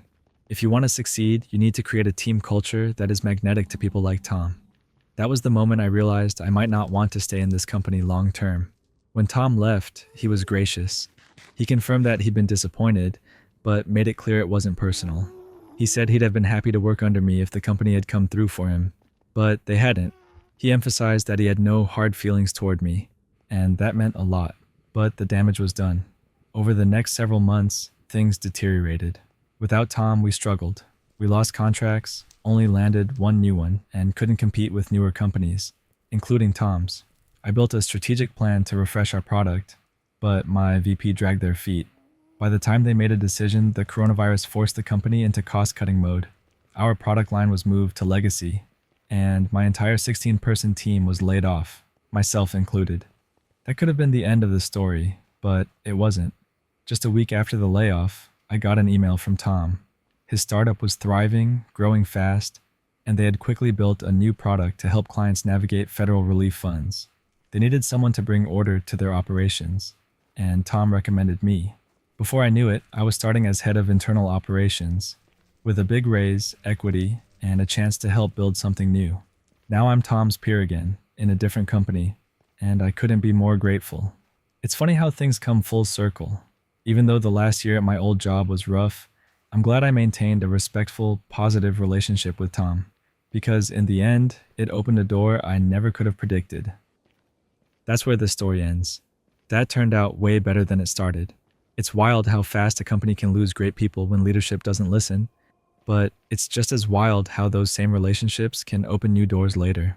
Keeping things respectful really paid off here, and honestly, it sounds like the new role is a much better fit anyway. This next story is about a young woman who walked out of her fast food job after being told she could no longer wear what she was wearing for over a year. I'm 21, and for the past year, I've been working at a fast food restaurant. From the very beginning, I always wore a long sleeve shirt under my uniform. It wasn't about breaking rules or standing out. It was about my arms. I have deep scars from years ago, more than 6 years now, and while they're fully healed, they've always been something I feel insecure about. Over time, I've gotten more comfortable wearing short sleeves in my personal life. Around friends, I can handle it, but at work, I didn't want to deal with the questions, the stares, or the awkward comments from people who don't know the story. The long sleeves gave me comfort. They gave me control over who saw what. When I first started, nobody ever said a word about it. Then I transferred to a location on my college campus, and for an entire year, still nobody cared. It felt like a non-issue. That changed recently. One day, my manager's boss came in for a visit. She noticed the long sleeves and pulled me aside. Calmly but firmly, she told me it was against company policy. She didn't make me take them off right there, but she told me that next shift, I shouldn't wear them. The thought of coming in with bare arms filled me with anxiety. Just imagining people staring at the scars made my chest tighten. I told myself maybe I could get away with it. Maybe this was just a one-time thing. So when my next shift came, I wore the sleeves anyway. And since that boss wasn't there, no one said a word. But today, she was. I came in for my shift like normal, but soon enough she spotted me. She told my manager that the sleeves had to come off immediately. My manager, who I actually get along with really well, came over and passed along the order. She told me to go to the bathroom and remove the shirt. I froze. My stomach dropped. I didn't even know how to respond. I wasn't ready for people to see. I wasn't ready for the questions. I wasn't ready for the feeling of standing there with my arms exposed in front of coworkers and strangers. So instead of arguing or explaining, I made a split-second choice. I clocked out and I left. As soon as I walked out of the building, I was hit with this rush of emotions. Relief, because I didn't have to take the sleeves off. Shame, because I hadn't stood my ground or explained. Anxiety, because now I didn't know what would happen next. Was I being dramatic, or was I simply respecting my boundaries? Later, I texted my manager. I didn't just ghost them. I explained that I didn't know what else to do in the moment. She had given me an ultimatum. Take it off or leave. So I chose to leave. In hindsight, I wish I'd been able to explain my reasons more calmly, but in that moment, I froze. My scars have always been such a sensitive subject. I never thought this situation would come up, and when it did, I just reacted. To my surprise, my manager responded with respect. She said she understood. She told me she could work with me and the sleeves. Apparently, the strict order had come from her boss, not from her personally. She knew it mattered to me, and she wanted to support me. Now, here's the strange part. The restaurant wants me back. They told me I can wear the sleeves, and I don't really know how to feel about that. Part of me is relieved. Part of me is still unsettled. It feels like a learning experience, a reminder that I need to communicate more clearly when something matters this much to me, but also a reminder that my boundaries are important. I've got a job interview lined up for a non-fast food job soon, and honestly, I think I'll probably move on. But at least now, I know I wasn't wrong for sticking to what I needed. Even if I didn't handle it perfectly, I did what I felt I had to in order to protect myself. That's the end of this story. That one really shows how rules and policies can clash with personal realities in ways that outsiders don't see. Walking out might have felt dramatic in the moment, but it's hard to fault someone for protecting their own comfort when it comes to something that personal. It's good that her manager actually understood afterward, even if the situation itself was rough. This next story is about a woman who walked out on a first date after realizing her date was more interested in texting another girl than actually talking to her. I went on a date last night that ended in a way I didn't expect. I'm 27, he's 29, and we had matched on an app a couple of weeks ago. Through messages, he seemed decent, funny, a little sarcastic, but in a way that came across as charming. We even FaceTimed once before meeting, and it wasn't awkward at all. So I figured, why not give it a shot? I've had my share of disappointing first dates, but I try to keep an open mind. We met at this cute little restaurant I'd been wanting to try. I was looking forward to the evening, but from the second he sat down, it was like his phone became the third guest at the table. The screen kept lighting up, buzzing, and every time it did, he immediately grabbed it. At first, I tried to be patient. I told myself maybe he was finishing up something important for work or handling some urgent matter, but it just kept happening. He'd look down, grin at the screen, type quickly, sometimes even chuckle to himself. Meanwhile, I'm sitting there, sipping my water, trying not to feel invisible while he carried on what looked like a private comedy show with someone else. After a while, I asked, "Everything okay?" hoping maybe that would make him put it away. He barely looked up and said, "Yeah, just talking to a friend. She's hilarious." That word, she, stuck with me. But I decided to give him the benefit of the doubt. Maybe it was just a close friend, and he'd finish up soon. But he didn't. A couple of minutes later, he actually read me one of her texts out loud, like I was supposed to laugh along with their inside jokes. Imagine being on a first date, and the guy is basically including you in a live play-by-play of his texts with another woman. I tried to steer the conversation back to us. I asked him about his job, his hobbies, the usual first date stuff, but his attention was split 50-50 between me and his phone. Every time I asked something, I had to wait for him to finish typing before he'd answer. At one point, he even apologized, but not for the phone. He said, "Sorry, she's just so funny," as if that was supposed to make it better. I felt embarrassed. It wasn't about him having female friends. I don't care about that. It was about how he made me feel like I was competing for his attention and losing to someone I didn't even know. Finally, I reached my limit. I put my hand on the table and said, "Hey, I'm not really feeling this." I stood up, ready to leave. He looked shocked, like he hadn't seen it coming at all. Then he said I was being dramatic. He told me, "Don't be insecure. If you can't handle me having female friends, maybe you're not mature enough to date." That stung, because in my heart, I knew it wasn't insecurity about him having female friends. It was about respect, or in this case, the lack of it. There's a difference between texting a friend occasionally and spending the whole date glued to your phone, reading their jokes out loud while ignoring the person in front of you. I paid for my drink, left the restaurant, and spent the rest of the night replaying the whole thing in my head. I kept second-guessing myself, wondering if I'd been too quick to walk out. Later, he texted me saying I overreacted and that I blew a good thing because I couldn't chill. But the truth is, I don't think I overreacted. I think I just refused to sit there and be treated like a placeholder while he entertained himself with someone else's messages. That's where this story ends. That feels like one of those dates where the writing's on the wall from the start. It wasn't about insecurity at all. It was about respect. If someone can't even put their phone away on a first date, they're showing you exactly how much they value your time. Walking out was probably the best move she could have made. This next story is about a woman who considered breaking up with her boyfriend after he admitted he never wanted to cook for himself and planned to eat at his mom's house every night.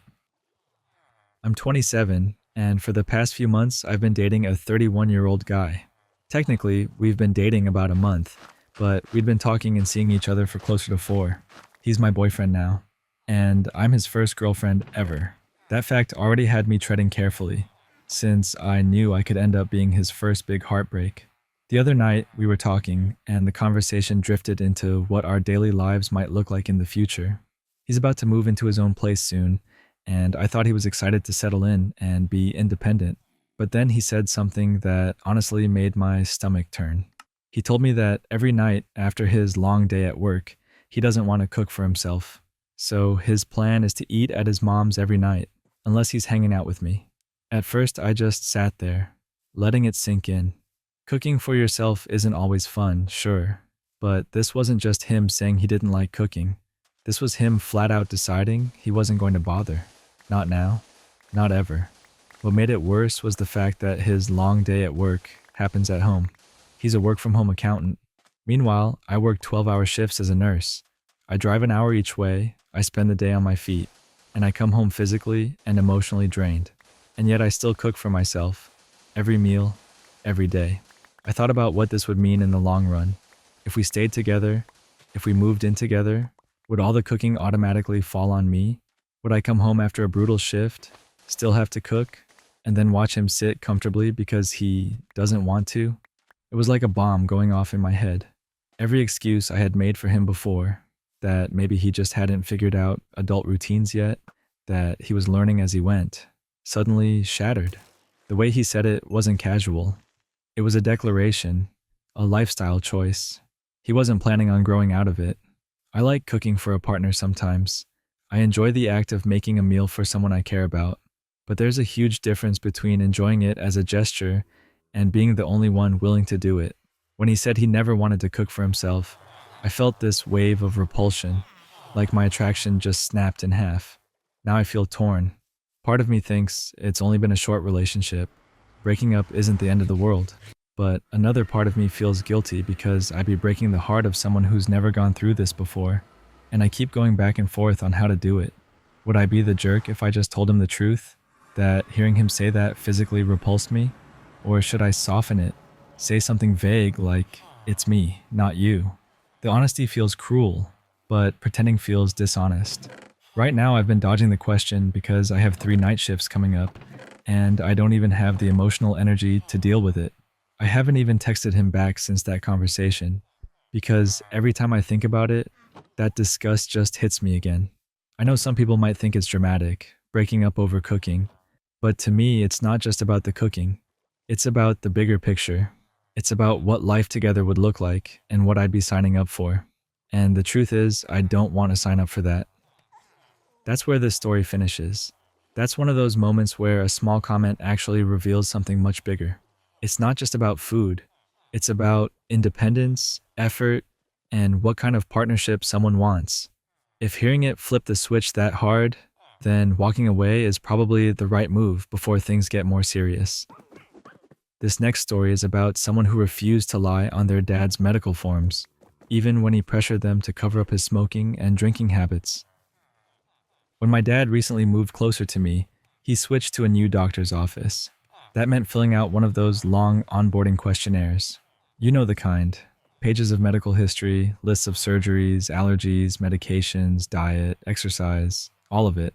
Pretty standard stuff, but a lot to get through if you're not comfortable with paperwork. My dad isn't very educated and often gets flustered with forms, so he asked me to sit down with him and help fill it out. I didn't think much of it at first. I was glad to help.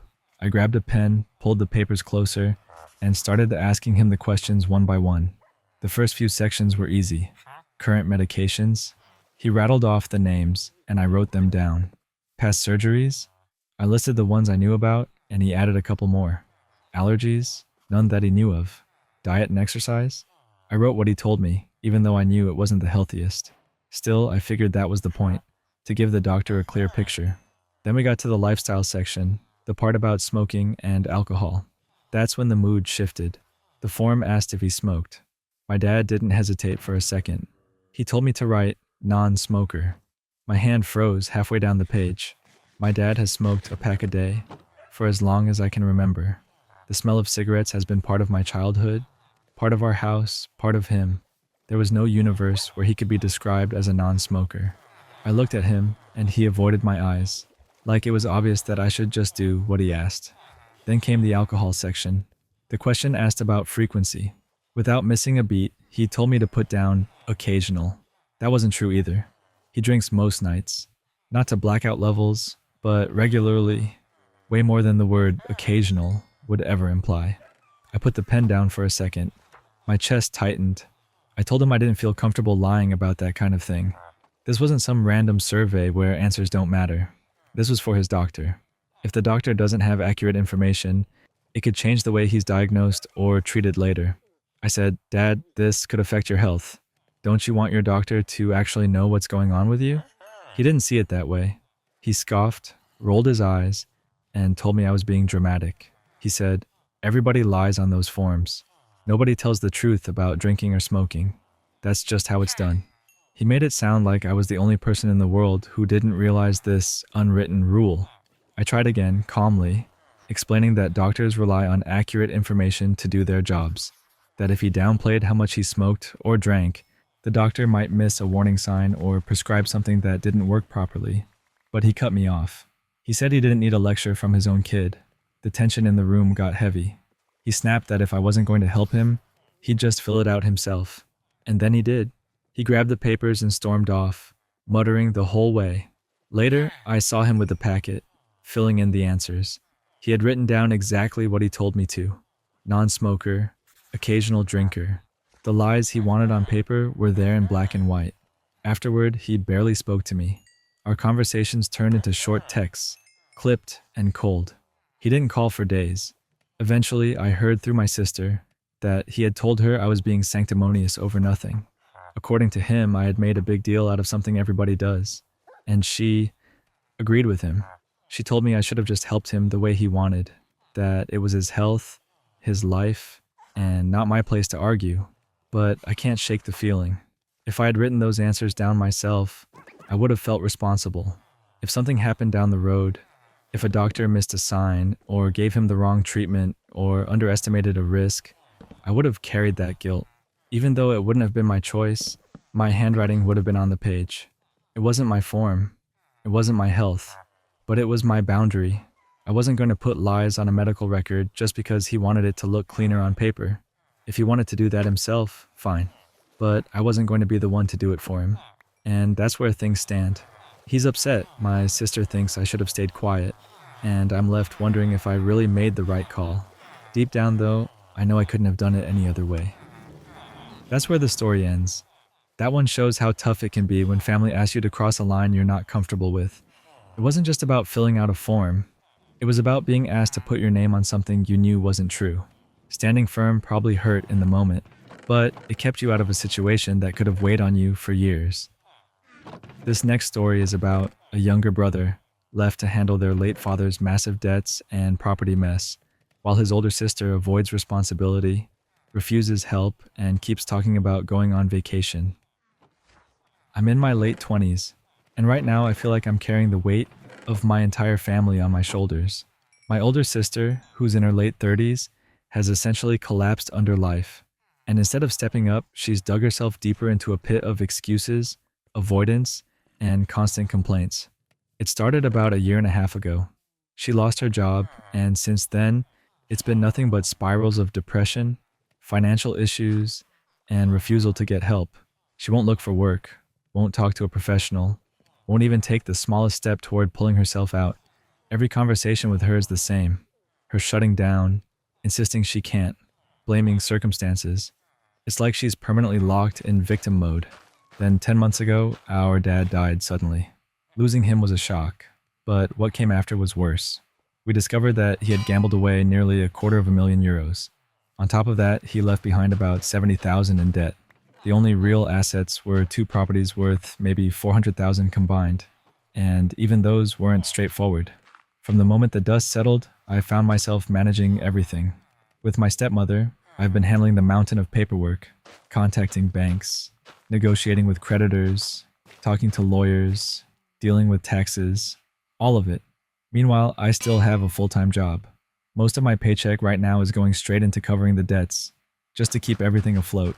And one of those properties is an absolute nightmare. Years ago, when he was drunk, my dad literally burned all the blueprints for the house. Later, he rented it to squatters and tenants who destroyed the place. By the time we got them out 6 months ago, the house was a wreck, unlivable, unsellable without major repairs. On top of that, it's 250 kilometers away, which means every time something needs to be checked, I'm the one making the trip. Guess how much my sister has helped with any of this? 0. Not one phone call to the banks. Not one trip to see the house. Not one form filled out. Nothing. And yet, when my stepmother suggested we just sell the ruined property below market value to at least cover some of the debts and move on, my sister was the first to object. She said, "It's not enough money." But did she offer an alternative? No. Did she propose a plan or say she'd take over some of the work? Not at all. She just refused, as if that settled it. What she does talk about constantly is how badly she needs a vacation. She'll go on and on about how drained she is, how much she deserves a break, how unfair it is that everyone else gets a rest except her. She doesn't even have the option of going anywhere because of her dog, but that hasn't stopped her from repeating it like a mantra. Speaking of the dogs, that's another story. Years ago, she got her first dog, but when she couldn't handle it, she basically handed it off to our grandparents. They're in their 80s, and yet they've been the ones taking care of her animal. 4 years ago, she rescued a second dog from a shelter, even though she was already overwhelmed and unstable.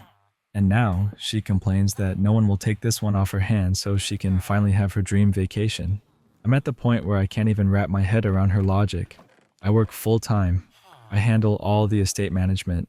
I'm bailing out the family financially. I'm the one calling lawyers, banks, and tax offices. I'm the one traveling hundreds of kilometers to deal with the disaster of a house. And she sits on the sidelines, watching me drown, telling me she's sorry, but never lifting a finger. She insists she knows I'm doing everything.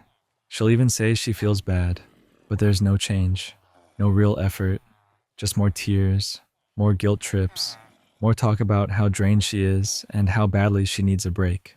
I finally told her point blank, there will be no vacation until she takes real steps to fix her life. Therapy, medication, job applications, something. Vacation isn't the starting point. It's the goal you earn once you've done the work. If she were showing any progress, if she were actively participating in managing the fallout from Dad's mess, I might even help her out with the dog so she could go. But right now, no. Not when she's offering nothing but complaints. I'm exhausted. I feel like I'm running on fumes, giving everything I have to fix problems I didn't even cause, while she sits back and wallows. And the worst part is, I know she's struggling mentally. I know depression is real and hard, but that doesn't make it any easier to accept the fact that I'm drowning while she refuses to move. I don't know what to do anymore. Has anyone else dealt with a sibling like this? Someone who just collapses under life and waits for everyone else to carry them? How do you help them without completely destroying yourself in the process? That's where this story finishes. That's such a rough dynamic. Carrying all the weight while a sibling checks out leaves this mix of guilt, resentment, and exhaustion. It's hard because you can care about their mental health and still feel angry at how unfair it all is. Sometimes it's not about finding the perfect fix. It's about figuring out how much you can realistically carry without burning yourself out. This next story is about someone who wanted nothing more than to build a future with the person they loved, only to be left holding that dream alone. I wanted to marry you. Do you have any idea what that means coming from me? Do you even realize how rare it was for me to look at someone and think, this is the person I want to spend the rest of my life with? I don't think you ever really understood it. I wasn't playing games. I wasn't saying words I didn't mean. When I looked at you, I saw something I didn't think I'd ever find. A safe place, a partner, a life that finally made sense. I wanted it all with you. The arguments and the reconciliations, the long mornings where we barely spoke, the late nights when neither of us could sleep. I wanted the routine, the boredom, the chaos, and the joy. I wanted to grow old by your side. You were it for me. You were the one I pictured when I thought about a home, a family, a future. And it wasn't some fantasy. It was real. It was messy. It was imperfect, but it was ours. And yet you treated it like it was nothing. You doubted me. You doubted us. You took the love I was giving you, and you acted like it was too heavy, too complicated, too much. You didn't just let me down. You ripped apart the foundation of everything we were building. Do you know what that does to a person? To look at the life they were ready to commit to, only to realize the other person never valued it the same way? It's like mourning someone who's still alive. It's like burying a dream while the person you built it with walks away as if it never mattered. It kills me that you'll never know how deeply I meant it. You thought I was asking for too much, or maybe you thought I wasn't enough. But I wasn't either of those things. I was just ready.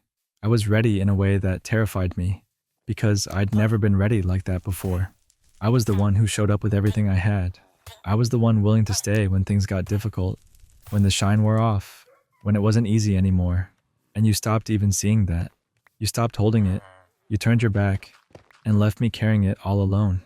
Now here I am with all these ghosts, the dreams of our future that will never happen. the plans that went nowhere, the love that sits in my chest with nowhere to go. It's like standing at the funeral of a relationship where I'm the only one who bothered to show up. You walked away like it was just another chapter, another girl, another mistake you'd rather forget. But I can't forget. Not yet. Because when I strip away the anger, the betrayal, the silence, what's left is still the truth. I wanted to marry you. That's how real it was for me. That's how far I let myself go. I wasn't just dating you. I wasn't just passing time. I was building a life in my head and in my heart, brick by brick, with you at the center. And now I'm left with questions that never stop echoing. Was I the fool for believing so deeply? Was I the idiot for thinking you saw what I saw? Or was I just human? Someone who finally stopped running, finally let their guard down, finally believed in something real?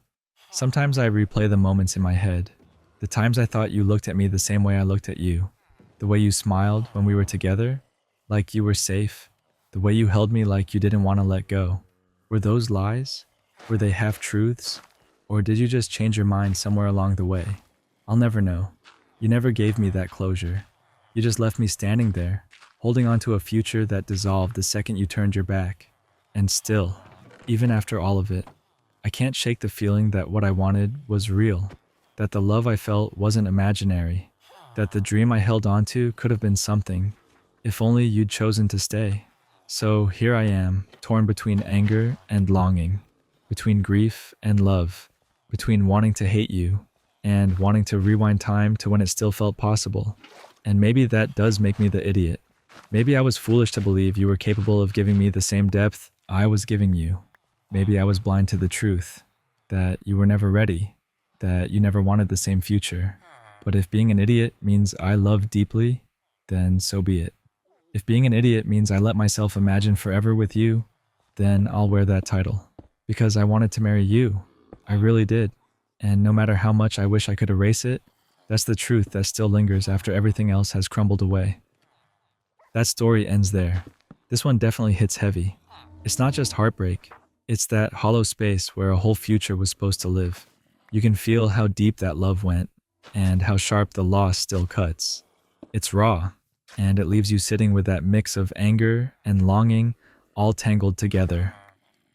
This next story is about a hotel guest who tried to check in using her partner's credit card, and it turned into an awkward standoff that revealed some wild history. Working the front desk at a hotel has given me a lifetime of stories, and this one definitely stands out. I'll call the guest Mrs. A. She arrived one day for a suite booking, and from the very beginning, she wasn't in the best mood. She wanted everything to move quickly. No small talk, no delays. That's fine. I've dealt with plenty of impatient guests before, but the issue started when she handed over her credit card. My agent at the desk noticed right away that the name on the card didn't match the name on the reservation. That's always a red flag for us. We asked if she had another card in her own name, but unfortunately, she didn't. That's when I had to step in. I explained politely but firmly that we couldn't process the payment with a card that didn't belong to her, even though she insisted it was her partner's. Our policy is clear on this, and I knew if I bent the rules, my boss would be furious. Mrs. A was not happy with my answer. She got louder, more upset, and told me it was unacceptable that she couldn't just use her wife's card. Now, to be fair, I could see in our system that her profile and her wife's profile were indeed linked as partners. They had stayed with us before, though not in the last 2 years. Still, that wasn't enough for me to take the risk. I wasn't going to break policy for this situation. She then got even more dramatic, telling me she had just had a minor surgery, wasn't feeling well, and needed to rest right away. I felt for her, but the answer was still the same. She called her wife, Mrs. B, right there at the desk. Mrs. B was equally upset on the phone, saying she couldn't come because she was at home preparing for their daughter's birthday party and expecting a house full of teenagers soon. Eventually, after a tense back and forth, Mrs. B agreed she'd come down to the hotel herself. Before storming off, Mrs. A threw one last jab at me. She told me I'd better make sure her bag wasn't sitting on the floor in the luggage area because it cost more than I could afford. I went to check, and sure enough, it was a Gucci bag. And honestly, I couldn't help but laugh to myself, because yes, I could afford it. About 30 minutes later, Mrs. B walked in. And here's where it gets interesting. She was nothing like I expected. Based on the phone call and Mrs. A's threats, I was preparing myself for someone who would come in furious and demanding to speak to my boss. Instead, she was calm, not happy with the situation, but surprisingly polite and composed. I got her checked in as quickly as possible, processed the pre-authorization with her card, and handed them the keys. During our conversation, they tried to push for some sort of compensation for the inconvenience they'd faced. I didn't agree to anything on the spot. I just kept it professional, gave them a complimentary late checkout as a goodwill gesture, and sent them on their way. They never even asked to see my boss, and I didn't hear from them again during the rest of their stay. Later that day, though, I found out something from my colleagues that made the entire situation even juicier.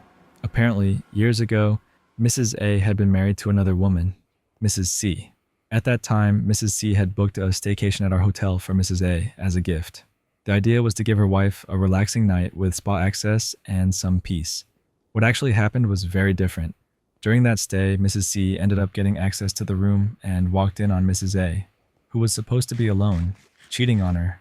And the person she was cheating with? Mrs. B, the same woman who is now her wife. The whole thing apparently turned into chaos. Security had to be called, furniture got broken, and it was a scene none of the staff who were there at the time will ever forget. And yes, Mrs. A had been furious that we allowed Mrs. C into the room back then, but the truth is, our policy has always been the same. If someone isn't listed as a registered guest on the booking, we need confirmation from the main guest before we hand over a key, even if they're partners.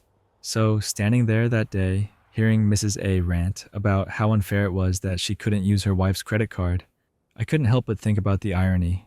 Years ago, she'd been furious when a spouse did get access to her room. Now she was furious that we were refusing to bend the rules for her. It was the perfect full circle moment. That story wraps up here. This one almost plays out like a soap opera. You've got the dramatic arguments at the desk, the expensive bag comment, and then the wild twist that she was caught cheating at the same hotel years earlier with the woman she's now married to. It's one of those stories that makes you realize hotel staff probably see more real-life drama than most of us ever could imagine. This next story is about a very pregnant driver trying to park for her doctor's appointment, and the older woman who tried to claim her parking spot but couldn't pull it off. Last Friday was supposed to be just another routine prenatal checkup. I'm 32, 9 months pregnant, and this was one of my last OBGYN appointments before the baby arrives. My toddler was strapped into his car seat in the back, already asleep. I knew the appointment would run right through nap time, so I headed into the city early, thinking I'd sit in the car for a while before my slot. Driving into the city always means dealing with the same headache: parking. Street parking is a gamble. Half the meters are for delivery trucks or passenger loading, and the other half for normal cars, all usually full. There's a garage nearby, but it's pricey and cramped. The spaces are so tight it's almost impossible to get a toddler out while 9 months pregnant. My plan was simple: circle the block as many times as necessary until something opened up. Ideally a spot on the same side of the street as my doctor's office. After a few passes, I finally spotted it. One open space in exactly the right location. Perfect. I maneuvered around a delivery truck blocking the left lane of the 3-lane one-way street, flicked on my hazard lights, and started backing into the spot. I'd only gotten partway in when I noticed a car suddenly appear in my rear-view camera. Confused, I stopped. The car wasn't actually in the space, but it was positioned in a way that blocked me from finishing my reverse. For a second, I wondered if they were trying to claim it. By now, the delivery truck had moved on, clearing the lane behind me. And sure enough, this other driver, an older woman, started inching forward like she was going to nose into the space. No blinker, no proper alignment, just trying to rush in before I could finish. I sat there thinking, what is happening? Then the woman actually got out of her car and walked up to my window. She told me the space was hers. She claimed she had been waiting for it behind the delivery truck. I told her, as politely as I could manage while 9 months pregnant with a sleeping toddler in the back, that it doesn't work that way. You don't get to call dibs from across the lane just because you saw it first. I was already halfway backed in. She huffed and said, "Well, I'm taking it." I just smiled and said, "Good luck, I'll wait." I knew from the way I was already angled into the spot that there was no way she'd manage to get her car in without either giving up or hitting something. And sure enough, she tried. For several minutes, she wrestled her car around, trying every possible angle, but she couldn't even get close. At one point, she actually had her front end sticking out further than her back end, the complete opposite of what she needed. But because she was pulling straight in instead of reversing, she was fighting against the geometry of the space. It was like watching someone try to thread a needle with a garden hose. Eventually, she gave up and pulled completely out into the middle lane, now lined up next to me. I still hadn't moved an inch.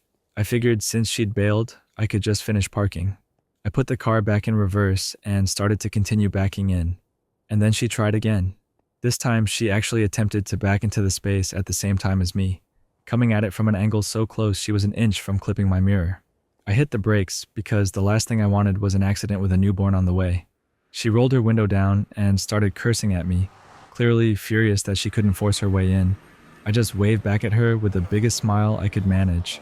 After about 10 seconds of glaring, she finally gave up, flipped me off, and drove away.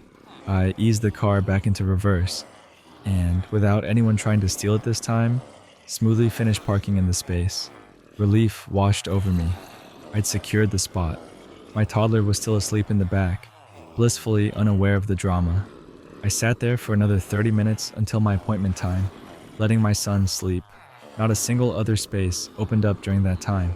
As I got out to put my son into his stroller, I noticed the same woman entering the building across the street. She glared at me as she passed. I just gave her a cheerful, friendly wave, the kind of wave that says, no hard feelings, but you weren't going to win that one. And honestly, I still can't figure out how she thought it was going to work. She was trying to back into a space already partially occupied by me, coming from 2 lanes over. Even if she'd somehow lined it up, my rear bumper would have been right in her path. There was no version of this where she ended up parked successfully without hitting someone. But in the end, I got the spot. My toddler got his nap, and I got to my appointment on time. She got, well, I'm not sure what she got other than a story to tell about the pregnant woman who stole her parking space. That story stops there. This one's oddly satisfying. Watching someone try to claim a parking spot they can't physically maneuver into feels like real-life karma playing out. The mental image of a 9 months pregnant mom calmly smiling while the other driver curses and fails just makes it even better. This next story is about a young mom clashing with her mother-in-law who keeps breaking boundaries around parenting rules, privacy, and posting pictures online. I'm 22 years old, married to my husband who's 24. We've been together for years, and we've been married for 2 of them. Right now, we have a 1-year-old daughter, and we're expecting another baby in February. Before we got married, I didn't have any issues with my husband's parents. Things were fine, even comfortable. But it's like the second we said, I do, my mother-in-law flipped a switch. Suddenly, she wasn't just my husband's mom anymore. She acted like she was competing with me, almost like she wanted to be the 3rd parent in our marriage. And ever since then, she has had 0 respect for the boundaries we've set as parents. We are not what you'd call loose parents. We're intentional with our choices. We've thought carefully about what our daughter watches, what gets posted about her online, and what kind of information gets shared about her. To us, that's not being controlling. That's called parenting. But to my mother-in-law, every single rule seems like a personal challenge. It's like she goes out of her way to test them. The first big example was what I call the diaper picture.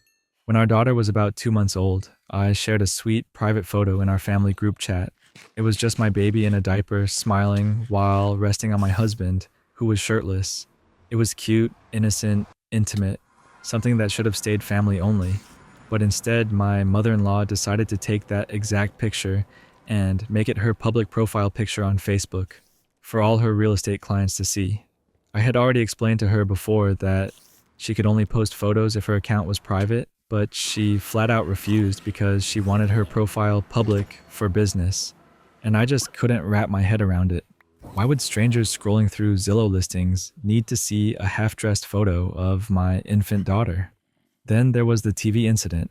On our anniversary, my husband and I let his mom babysit for a short while. We left very clear instructions. No more than 5 to 10 minutes of low stimulation shows, the kind we had already preloaded on YouTube.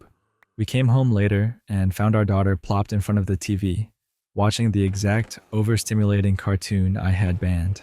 Not only that, but the timer showed 35 minutes.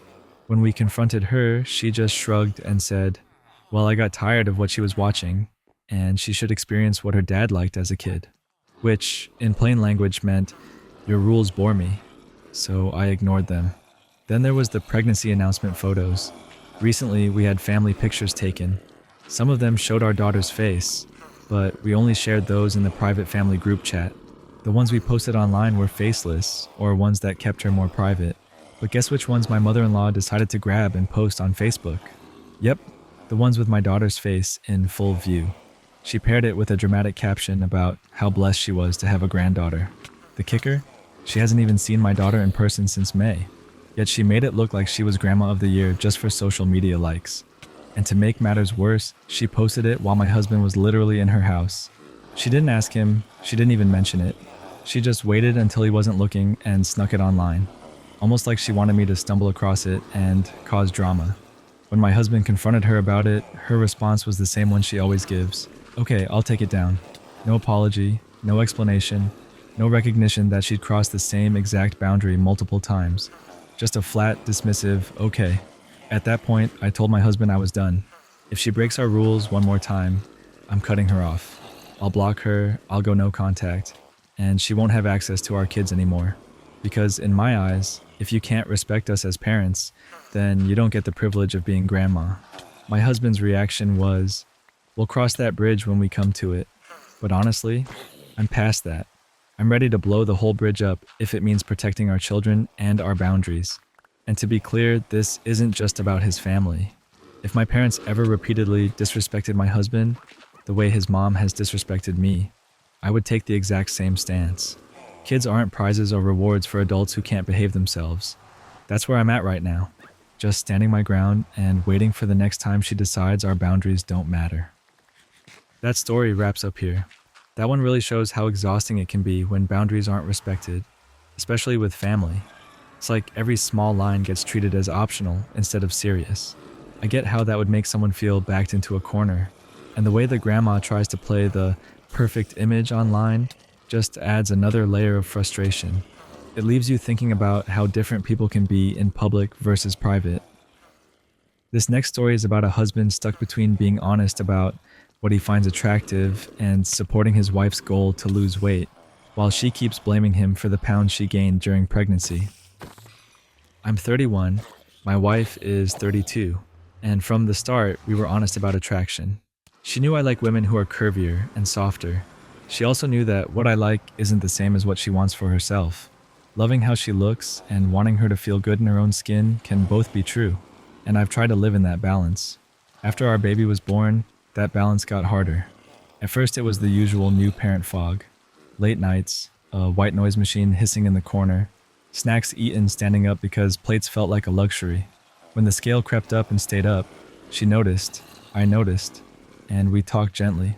She said she didn't like how her clothes fit and wanted to feel lighter and stronger. I told her I love her as she is, not just in some future version she's chasing, and I'd help however she wanted. So I built a routine around her goals. I stopped bringing home the foods she calls triggers. I made grocery lists with all the basics: yogurt, greens, oats, beans, chicken, and meal prepped on Sundays, so there were ready meals when we were tired. I joined her for workouts so it didn't feel like a solo mission. We kept it simple: walks with a stroller, short dumbbell circuits, water first thing, protein at meals, early nights when we could manage them. The pattern we hit was familiar. She'd lose a few pounds, then a rough week would land. Sick baby, overtime, family stress, and the weight would bounce back.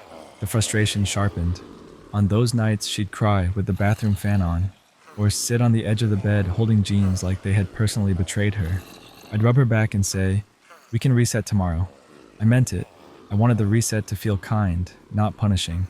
Where it got complicated was when she started to blame me. She'd say, "You like plus-size women. That's why I'm like this." She'd circle back to pregnancy, to cravings and late-night runs, and say it like a charge. "You fed me." And I did.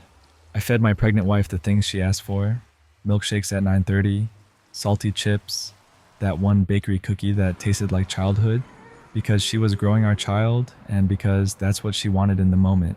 Back then it felt like care, not sabotage. I tried to answer with the full picture. Yes, I find her beautiful now.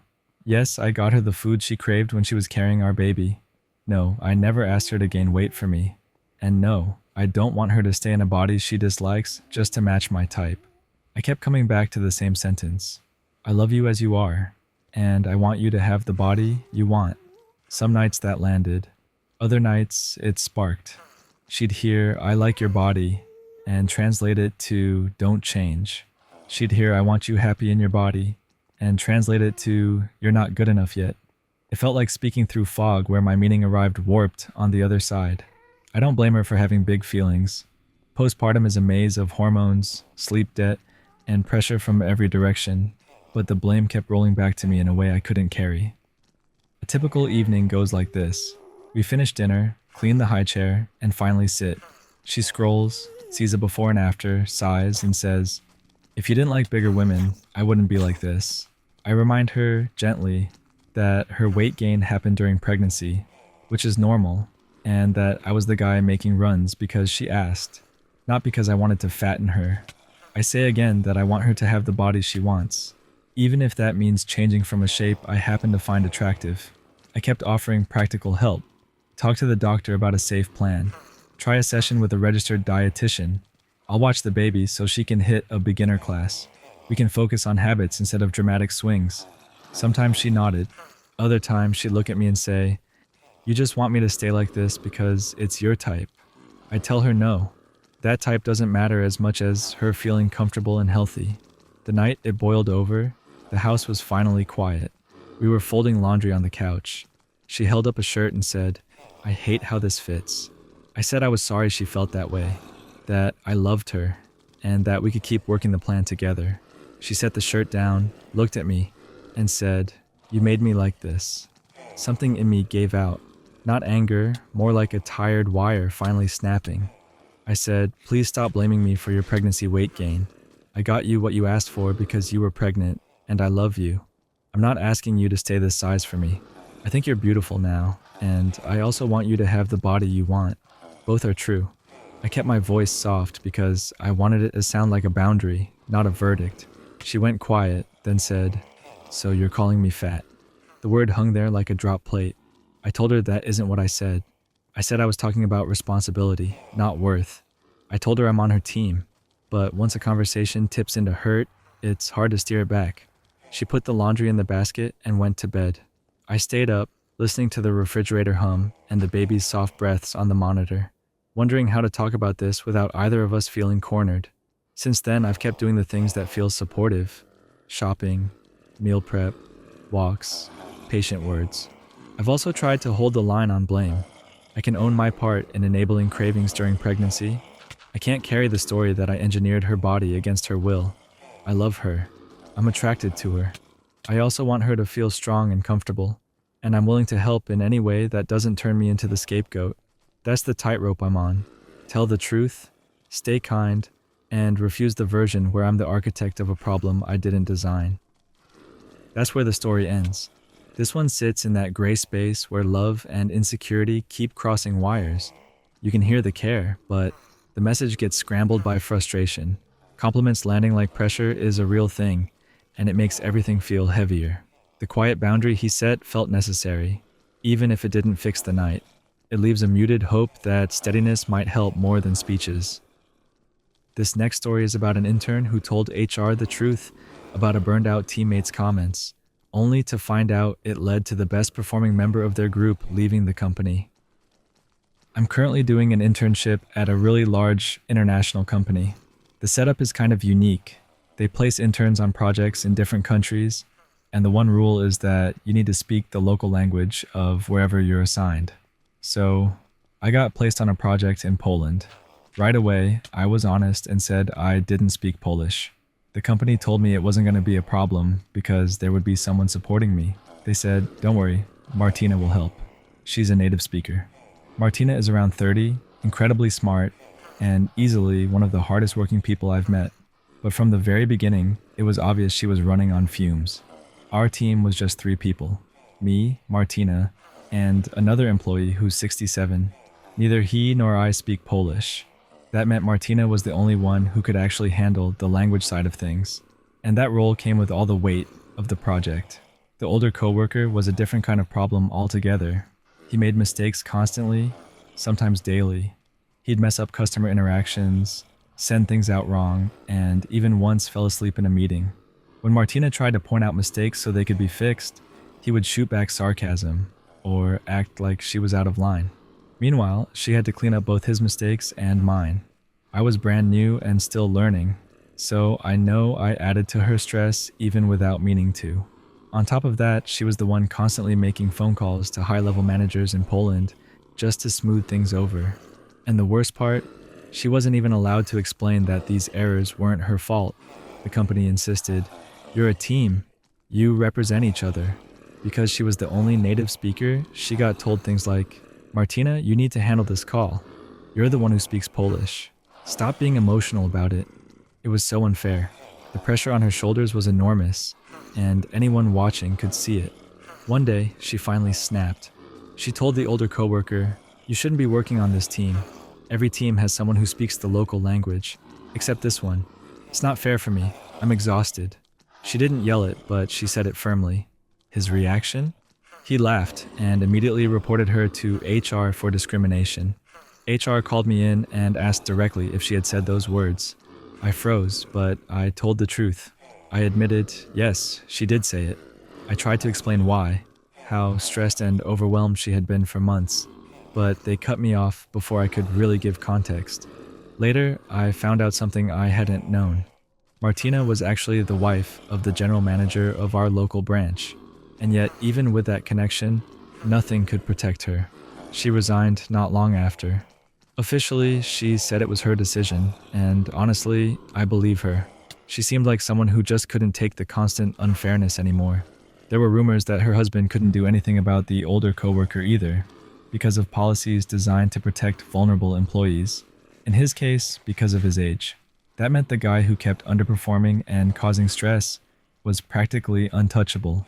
While Martina, the best performing member of the team, walked away. And now, I can't shake the guilt. HR only knew what she said because I confirmed it. If I had stayed quiet or tried to dodge the question, maybe things would have turned out differently. But I told the truth, and in the end, the most valuable person on the team decided to leave. That's the end of this story. This one shows how broken a system can be when the wrong people get protected. The intern didn't really do anything wrong, but it's easy to see why they'd feel guilty. What sticks out most is how the one person carrying the whole team ended up being the one who left.